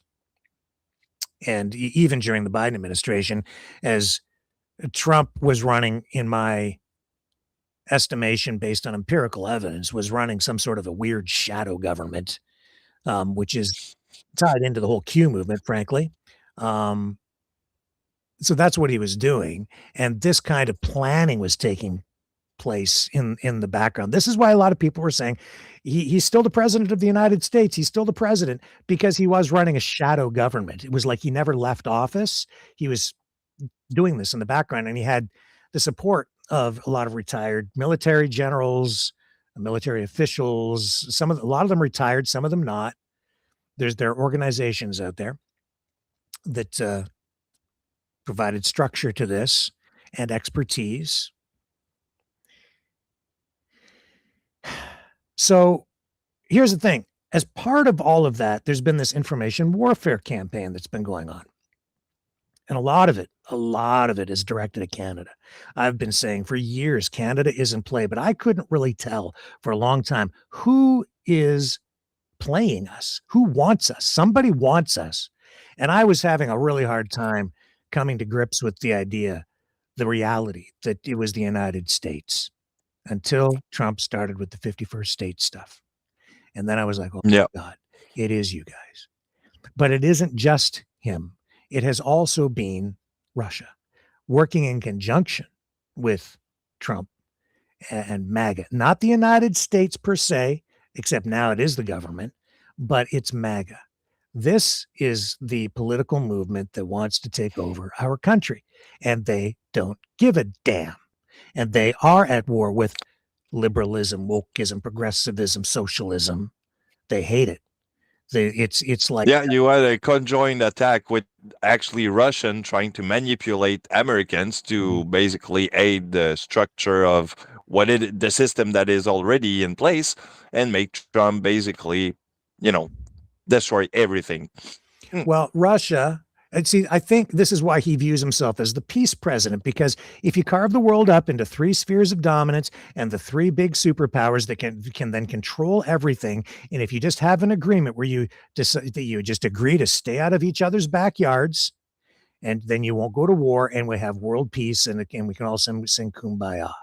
But to get there, you have to have authoritarian control within your sphere of dominance, and because you have to dominate. And not only do you have to dominate in your sphere of influence, you have to dominate domestically, politically. So that's what we have going on with Trump. That's why he was so focused on purging his political opponents, in seizing power, in invoking unitary executive power, the concept of it, and now not just a concept, but he's putting it into practice.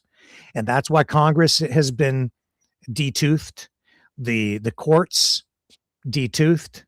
Who wants to stand up against this guy? Nobody, because he just has so much power. And he has surrounded himself with people who are loyalists, who will protect him no matter what. Truth be damned, law be damned, due process be damned. It doesn't matter. He's just going to rule in the interests of Trump Inc. and whatever he deems to be America First as this focus. And that means all these countries already belong to him. And that means, and that's why I got so bent out of shape about the Gulf of Mexico being changed in name to Gulf of America, which I still refuse to call it the Gulf of America just because he decided. No, it's still the Gulf of Mexico. Exactly. So with regard to Canada, part of the information warfare campaign, and I hope people really pay attention to what I'm about to tell you, a big part of the info war has been focused on what you talked about. You touched on it, the Statute of Westminster, our Constitution, ongoing efforts to declare that a lot of these 51st staters on the U.S. side and in Canada too, they're sovereign citizens largely, or they are just confused people who have bought this narrative that Canada doesn't even either have a constitution or that the constitution we have is illegitimate. And a lot of it is focused on the Statute of Westminster, where we were given largely sovereign control over our own destiny as a nation state, but we still maintain ties to the United Kingdom because we're part of the Commonwealth. The Americans hate that. At least these sovereign citizen, ultra right-wing nationalists, who are not nationalists, they are internationalists, because they are they're nationalists in the sense that they want to make all of the nations within North America and the Western Hemisphere America, so one nation under their God.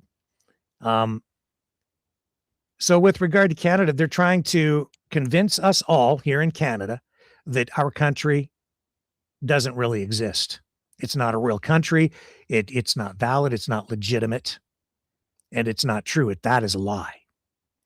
And a lot of it focuses on the Statute of Westminster. I've been working on a video for the past almost a year now to call out and show people why these claims are not valid, and that the lies are so complex, and it's such they spin up such a broad web of lies that it has taken me that long, Ian, to really dig into this, and it's still not done because I've just been working on it when I can, through all of the other stuff that I've been working on. I'm going to bring it to you when it's done, and I'm about 3/4 of the way through this.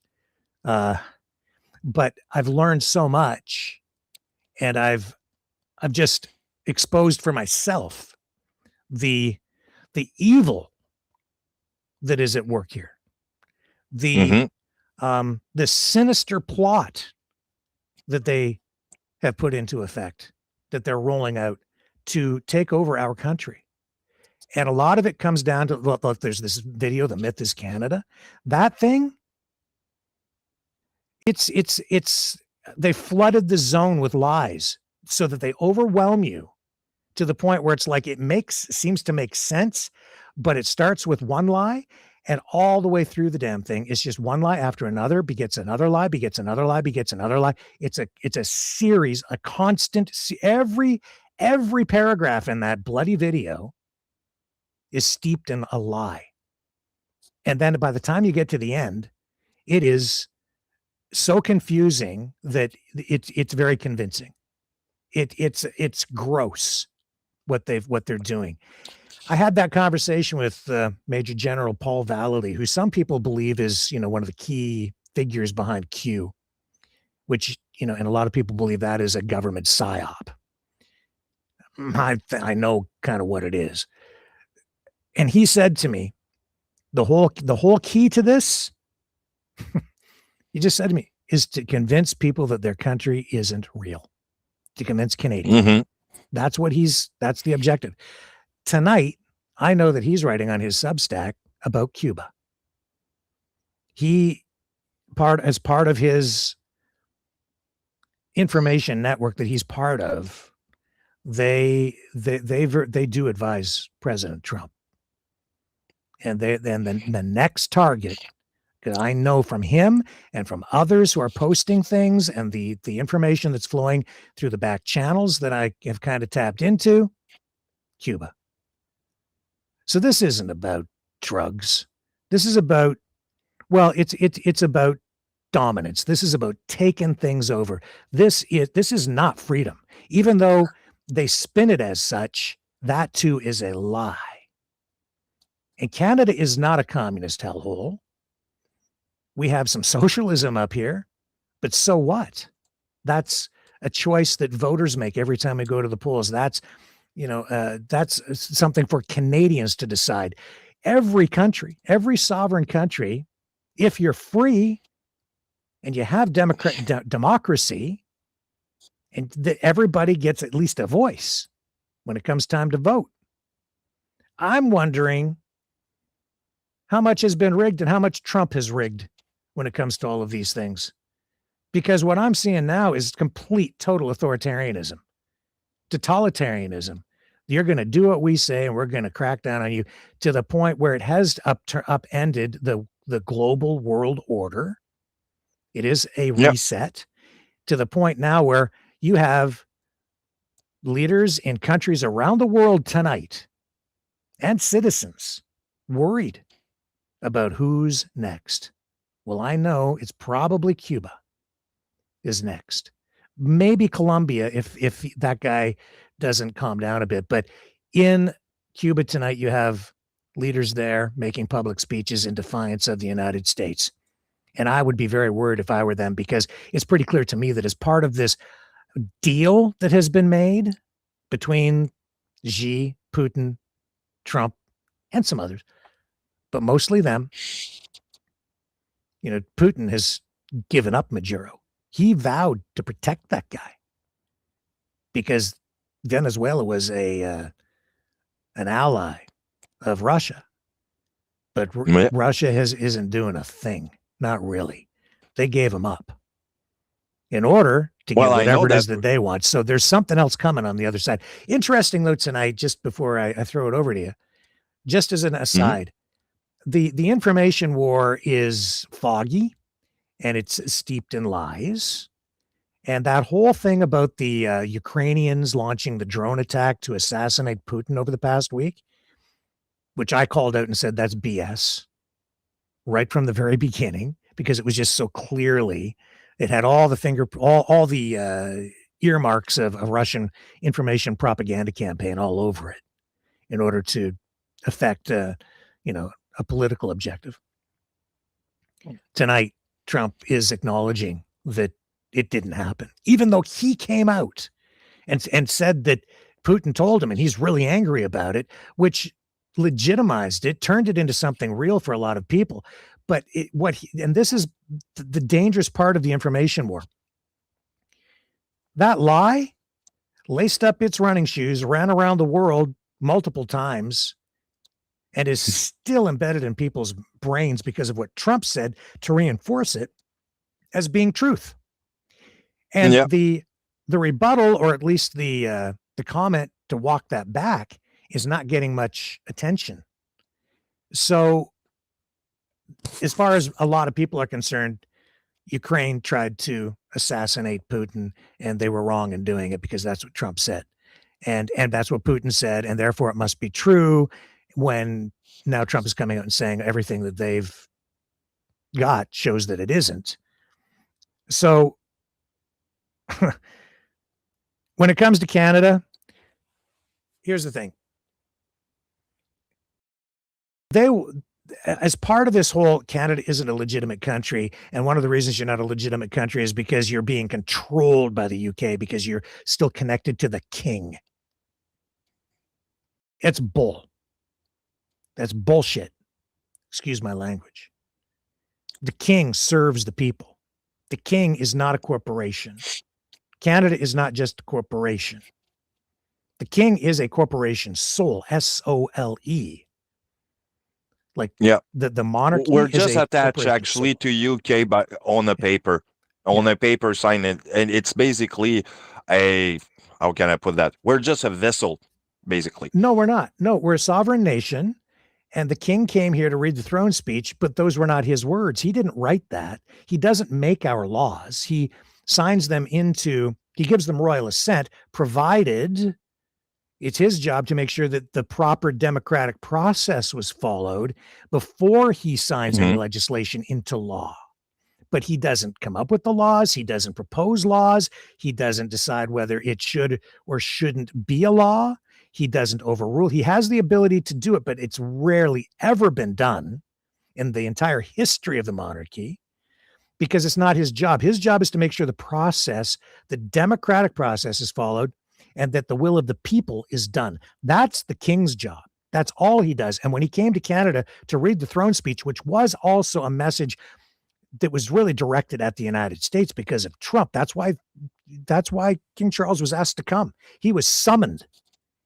The king didn't show up because he wanted to. We called him and we said, we need you now. And he came because he did his job for the people. And so my other point, you did remind Trump where his place is, or tried. Because it's sending a message that if you go to war, or if you try to invade Canada or remove the Prime Minister of Canada, if you do that, that's an assault not just on Canada, but also the UK, on Britain. And Britain, not the power that it used to be, but it shouldn't be, you don't sneeze at that. And we're longtime allies of the United States. So you've got this French submarine that made an appearance in the harbor, and that was kind of downplayed in the media, while it's at the same time being played up in the media to say, look at this. That's because, Ian, this is why I'm so glad you're here tonight, because you're in Montreal, that's Quebec, that's France. We have all these ties historically back to France as a country. We also have this very strong tie, even today, to the UK. The king came to send a message, honestly, to the United States and say, hey, we're still here. And then, they also invited Trump for a second time to come over to Britain for that big ceremonial get together, right? That was, to send another message to him. We're still your friend. So, just be careful, because we don't want to blow up this friendship. Right. Well, that nuclear powered sub in the harbor, as far as I'm concerned, that sends a message to the United States. Canada doesn't have nukes because we haven't been allowed to. Canada doesn't have, the weaponry or the size of the military that Trump claims that he wants us to have, but he doesn't really. We're not allowed to have a large military because that would constitute some sort of threat. So, but what we do have? Friends, allies, and family. Not just in the United States, which we are, we're a sibling of the US, but our parent, daddy, is like Laurie said yesterday, we're brothers and sisters. Yeah, but we're growing up. We've moved out, And we're living in our own house. And the Statute of Westminster did help pave the way toward that. And then in 82, the Constitution was patriated. And yes, Quebec didn't sign on because you guys are just so stubborn, right? But the truth is, you didn't need unanimous consent from all provinces for the Constitution to become valid. And we are a nation of compromise, so that we try to work with everyone, so we don't have to fight, so that we're not steeped in blood. And so that's our history. And and I just bring all this up because there is a real effort that continues to this moment for Canada to decouple from the UK, to absolve ourselves of these historical links to Europe, to France, to the UK especially. And I say no, because you know what? It's those links, those alliances, those partnerships, those family ties that today still help protect Canada and our sovereignty. And we are a sovereign nation, but we're an international sovereign nation. Yep. And so I'll throw it back to you. And I've got some other thoughts on this, and what I think what we maybe should be doing as a country in the face of all this. Well, I'll try to make a full circle of it, if you will. Since we have spoken, since Trump started to his second run and became the second time a president, after the first time he started with his 51st state thing, I did told you, does it look like a George Orwell 1984 kind of scenario coming up? And you were not laughing at it, but you were like, yeah, it seems like, there's something in it, but we were laughing, kind of funny how it sort of looked like similar, right? Mm-hmm. And if you look at it, it's really happening. And I think you're really right. There's something into it, which you have, a compromise between Trump, Russia, and China, basically trying to get everything sorted out, if you will, altogether. And I'll go back again to the fear that I have, actually, is that when is that we're going to see American ship in our Canadian ports doing embargo to our petroleum and whatnot, because it goes to China, maybe for refinery and whatnot, or because we sell stuff to them. I mean, that's hubris. And I'll go back to my Substack, which I did wrote, The Looming Shadow, the U.S. Continental Ambition and the Growing Threat to Canadian Sovereignty. I did actually made some prediction about it. And I mean, they're almost all there to the T. And it was just a thought experiment that I was doing, as I stated on the thing. But it's a prediction as a, thought experiment of what I see with what's going on, make, educational guess, if I can put it this way. And here we have it. So it's all coming to fruition. And I'm writing a second part to it. So here are my additional thoughts. Some people last night asking, Rick, what can we do? How do we deal with this? So I thought about it overnight, and I came up with this. And it's not fully formed. It's just beginning. It's a kernel of a thought. But the first thing we can do here is plan C. Because you have the red pill, you have the blue pill, right? Or you have the left versus the right, the communists versus the fascists. You have the traditional BS. It's like, which side are you going to pick? I say neither. I've been saying it for a long time. We have the little transition that we run here where it's like, choose not the red pill, choose not the blue pill, right? Because that's not truth. I say neither. I don't want plan A. I'm not choosing plan B. I'm not choosing the United States, and I'm not choosing Russia. Because I'm not American and I'm not Russian. I choose Plan C. Canada. Mm-hmm. And the first thing that we can do here tonight is this.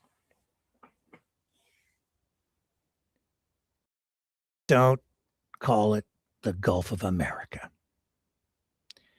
It's the Gulf of Mexico. Words are important.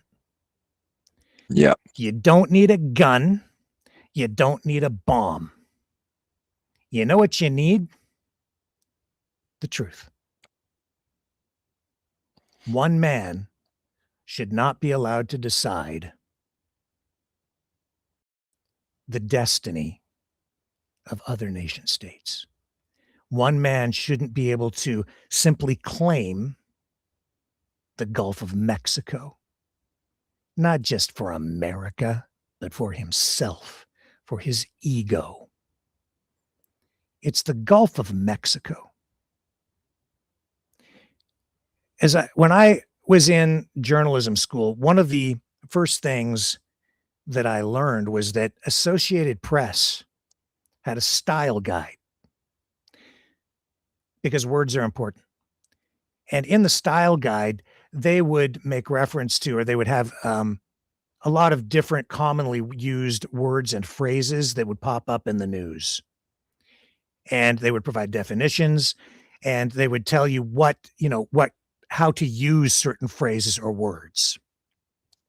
And I think it was Associated Press that stood up and said, no, we're not calling it that. We're going to call it the Gulf of Mexico. We're not changing our style guide. And they got expelled from the White House. Yeah, that was Associated Press. Right. And, when I was in college and university, we used the AP style guide in order to determine how we would refer to particular things, what kinds of words we would use, so that we would use them in an appropriate context. Mm-hmm. For accuracy mostly, and sometimes for political purposes. And it's not a perfect thing, but it is. I'll tell you this. Kudos to AP for standing up and saying it's the Gulf of Mexico. And here, because we are about truth and we are about information and we are a news-based platform, words are important. And if we're really going to pursue truth, then we should pursue truth, because that will set us free. Without bombs, without guns. We can do it with words to begin with. And that just means calling it the Gulf of Mexico and saying, screw you. Mm-hmm. It's not what you said it is. It is the Gulf of Mexico, unless there's a broad consensus and people consult on this stuff and you have more input, but you don't get to just decide because you're a dictator. No, we won't accept it. So that, for Mavericks, I would encourage everyone to do that. If nothing else tonight, just commit to that. Because even if we get invaded, I will be free in my mind, free to think what I want, free to say what I want, even if only to myself, but I won't keep it to myself. You're not going to shut me up. It is the Gulf of Mexico. Mm-hmm. It is. On this 5th day of January, 2026. And that's my pushback, because that's truth. That is part of Plan C, the Canadian plan. And that is why Canada, even though we don't have the world's mightiest military, we are poised, we are positioned, and we are ready to lead. Because that's all you have to do, folks. Just everybody call it the Gulf of Mexico. Everybody. Encourage others to do it. Just refuse to accept it. It will drive him freaking crazy. And it will help us defend somebody else who's under attack. Our friends in Mexico who are being threatened tonight. Start there. It's a small thing. What are they going to do? Throw you in the gulag in El Salvador because you're calling it the Gulf of Mexico? Oh my God. They're going to throw everybody in the gulag in El Salvador because you call it the Gulf of Mexico? They should throw me in the gulag, because even if Quebec or Canada separate themselves, I will gladly wear and take my freedom flag here and my Canadian flag around and say, no, I'm Canadian, not American, and I'm not buying it, and I will stay Canadian all my life. And I don't recognize the power of the American government this way. It's plain and simple. Even if they throw me in the gulag, if they throw me in a prison for that, I wouldn't even dare to care. The pen is mightier than the sword. Mm-hmm. So let's leverage this platform. Let's leverage Maverick News for good so that we don't become the monster. And all you have to do is tell the truth. Yeah. We'll do other things too. It's plan C. Let's go to the phones. We'll come back on the other side and you guys can weigh in on this, and this constructive conversation will continue.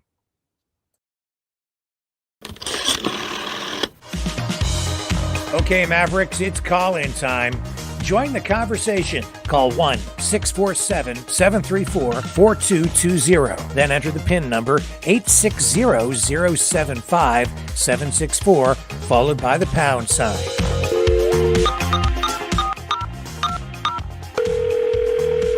Exercise your right to free speech. Call 1-647-734-4220. Then enter the PIN number 860-075-764, followed by the pound sign.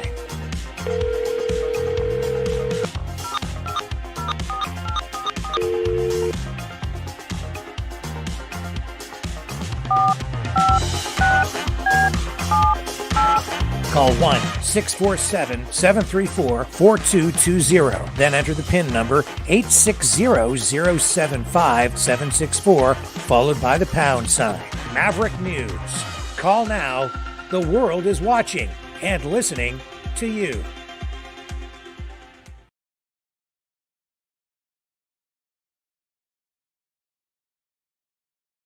Brightleaf Innovations is excited to offer our newest investment opportunity, the Turn Easy Bed Storage Solution.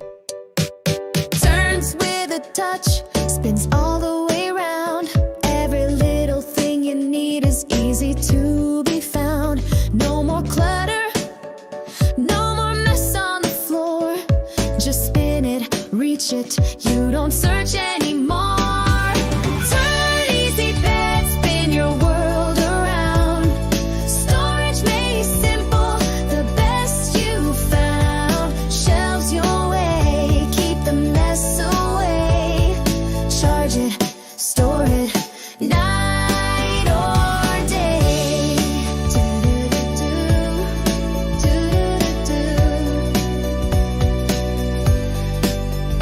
Custom shelves for your books or your tech.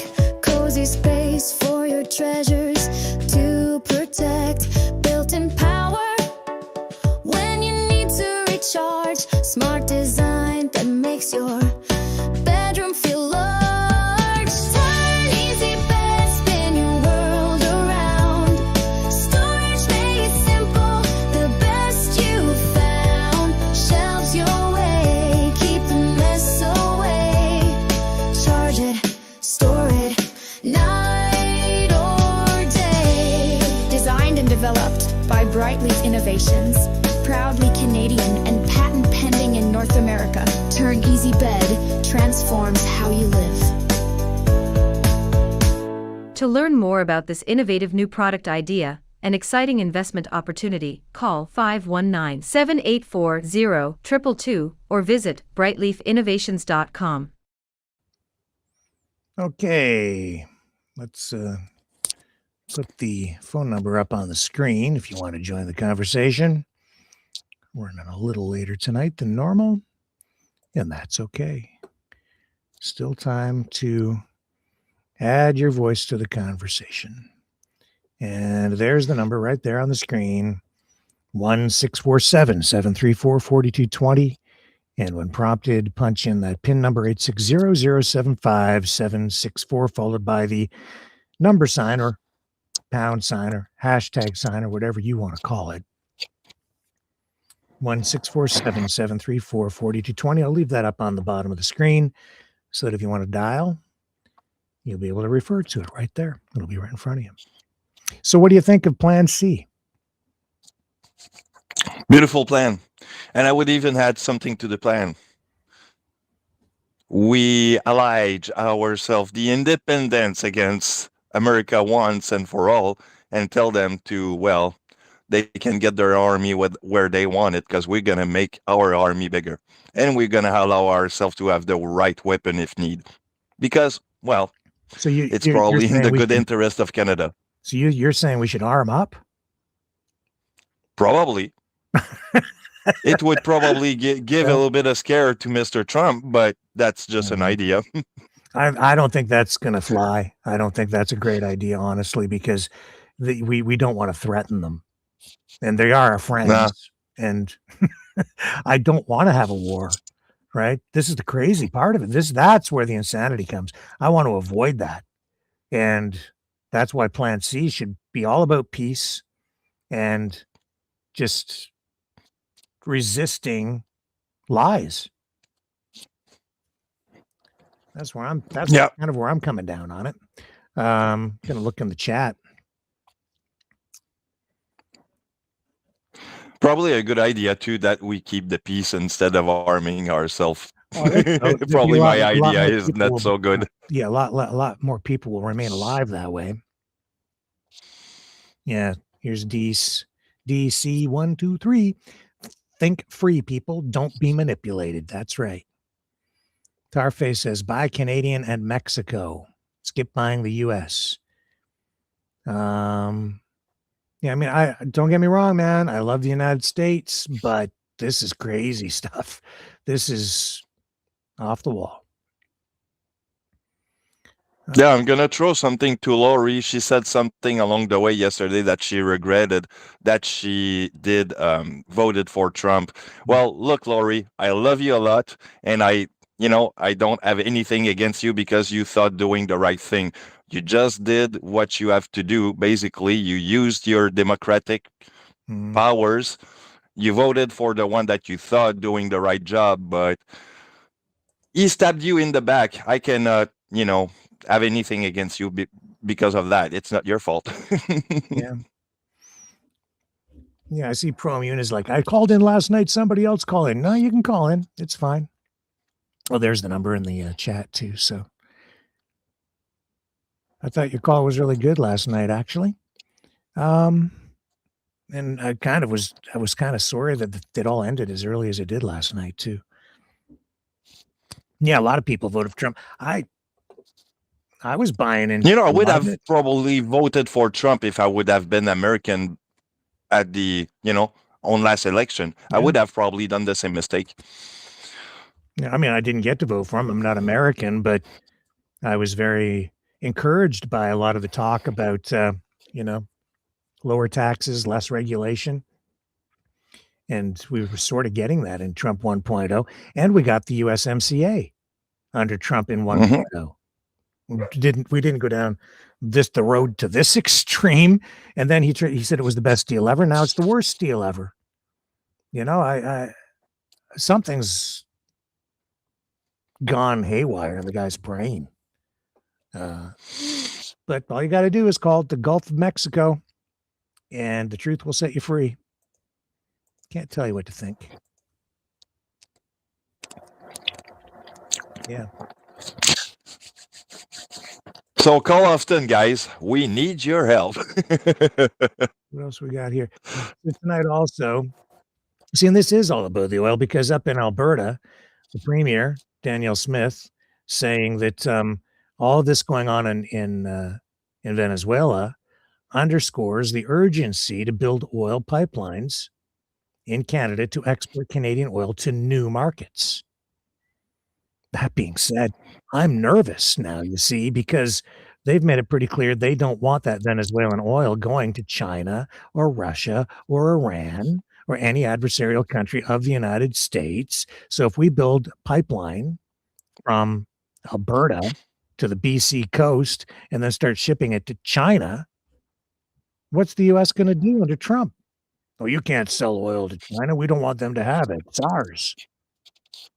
Was it yesterday the clip that you've shown of Rubio saying exactly that? Actually, he was stating exactly what he said. Even Cuba or the other places, they wouldn't dare to do that anymore because things will happen the same way with Venezuela. So yeah, what comes to us? That's why I said yesterday and earlier now that when is we are going to see American battleship and whatnot in our port doing embargo on our oilers? I don't know, man. Like this is I don't see a path to freedom by telling a country like Cuba, we're just going to take you over, or we're just going to throw your rulers out or your government out. We're going to overthrow your government because we don't like your socialism. Don't like your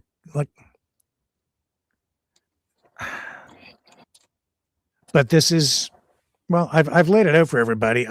And I've seen over the past couple of days, like finally, after all of this, I'm seeing prominent live streamers, prominent political analysts finally coming on board and saying the things I've been saying for over a year about this restructuring of the global world order. Not because I'm, and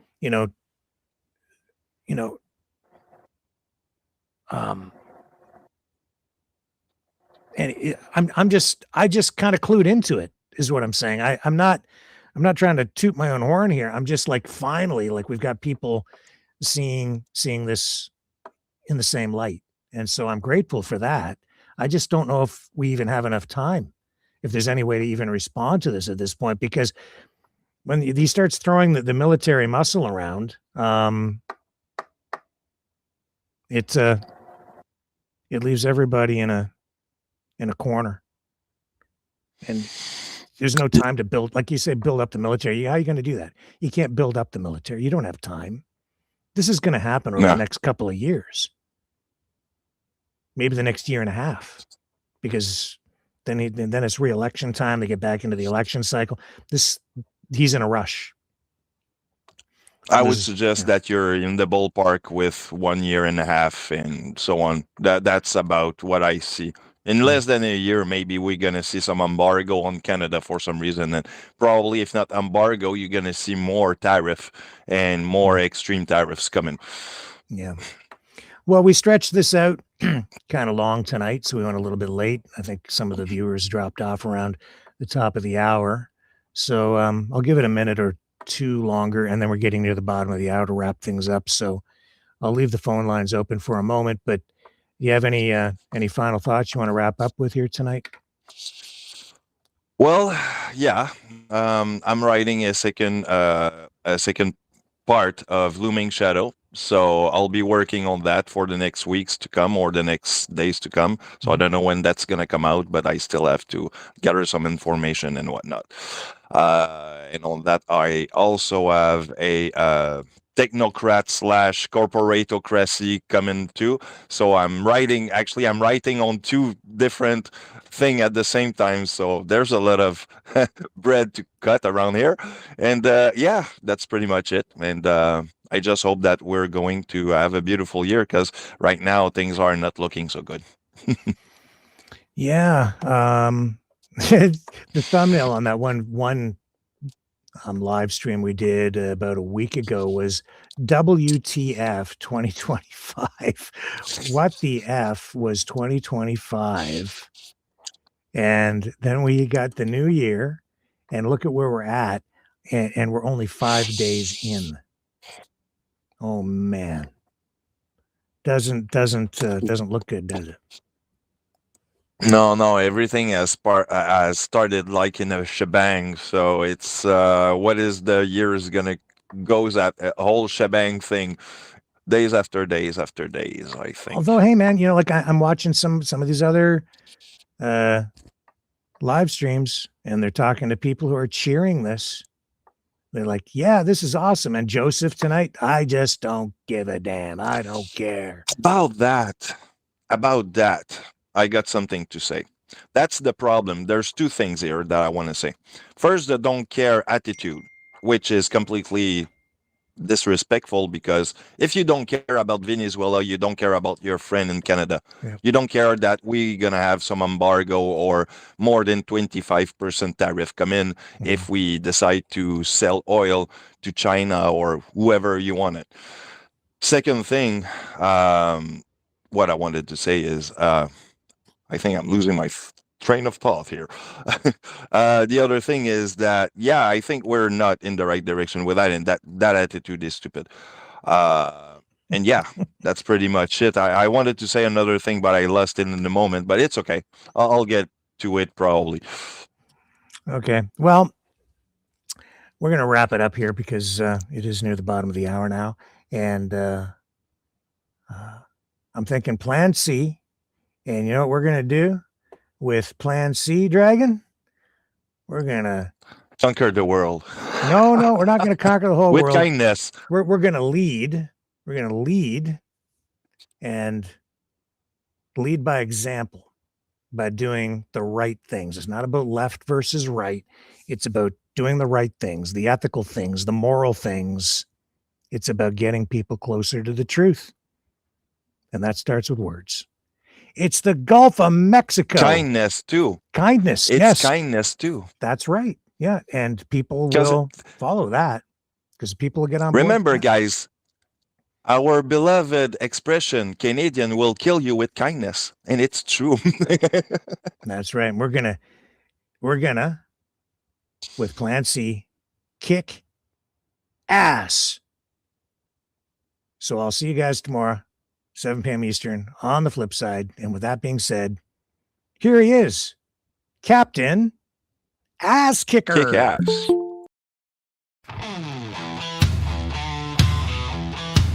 Y'all better stand back.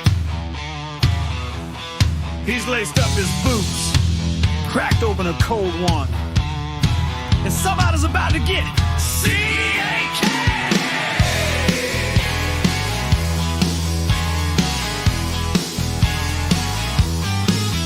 Well, he rolls into town on a Harley so loud, with a stars and stripes cape and a jaw like a plow. Don't need no laser beams, no high-tech tricks. He just winds up that boot and lets it fly real quick. He kicks ass to the left, kicks ass to the right. Captain Ass Kicker's looking for a fight. From sundown to sunrise, he'll brawl and bite, 'cause Captain Ass Kicker is alright.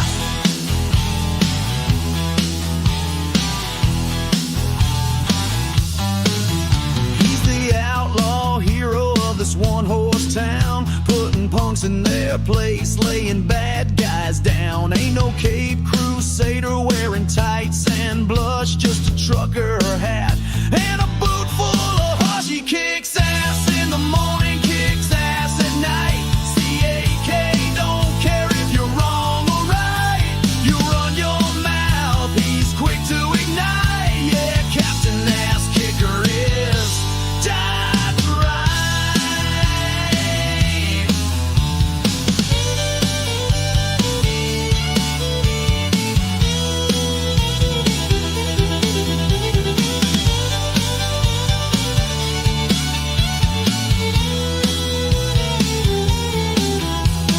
He don't fly, he don't swing from no thread. He'll just kick your ego straight out of your head.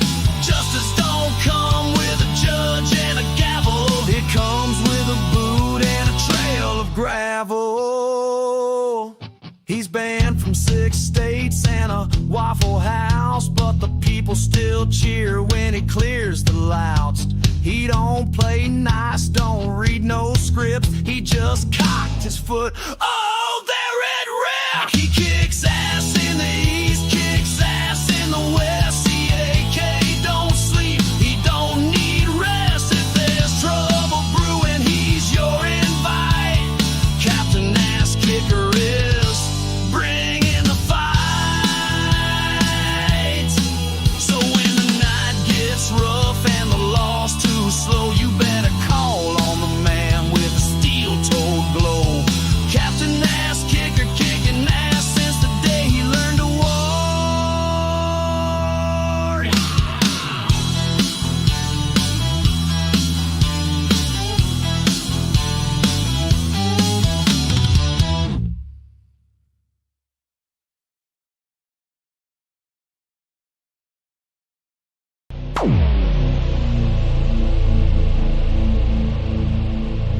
This has been a Maverick Multimedia production.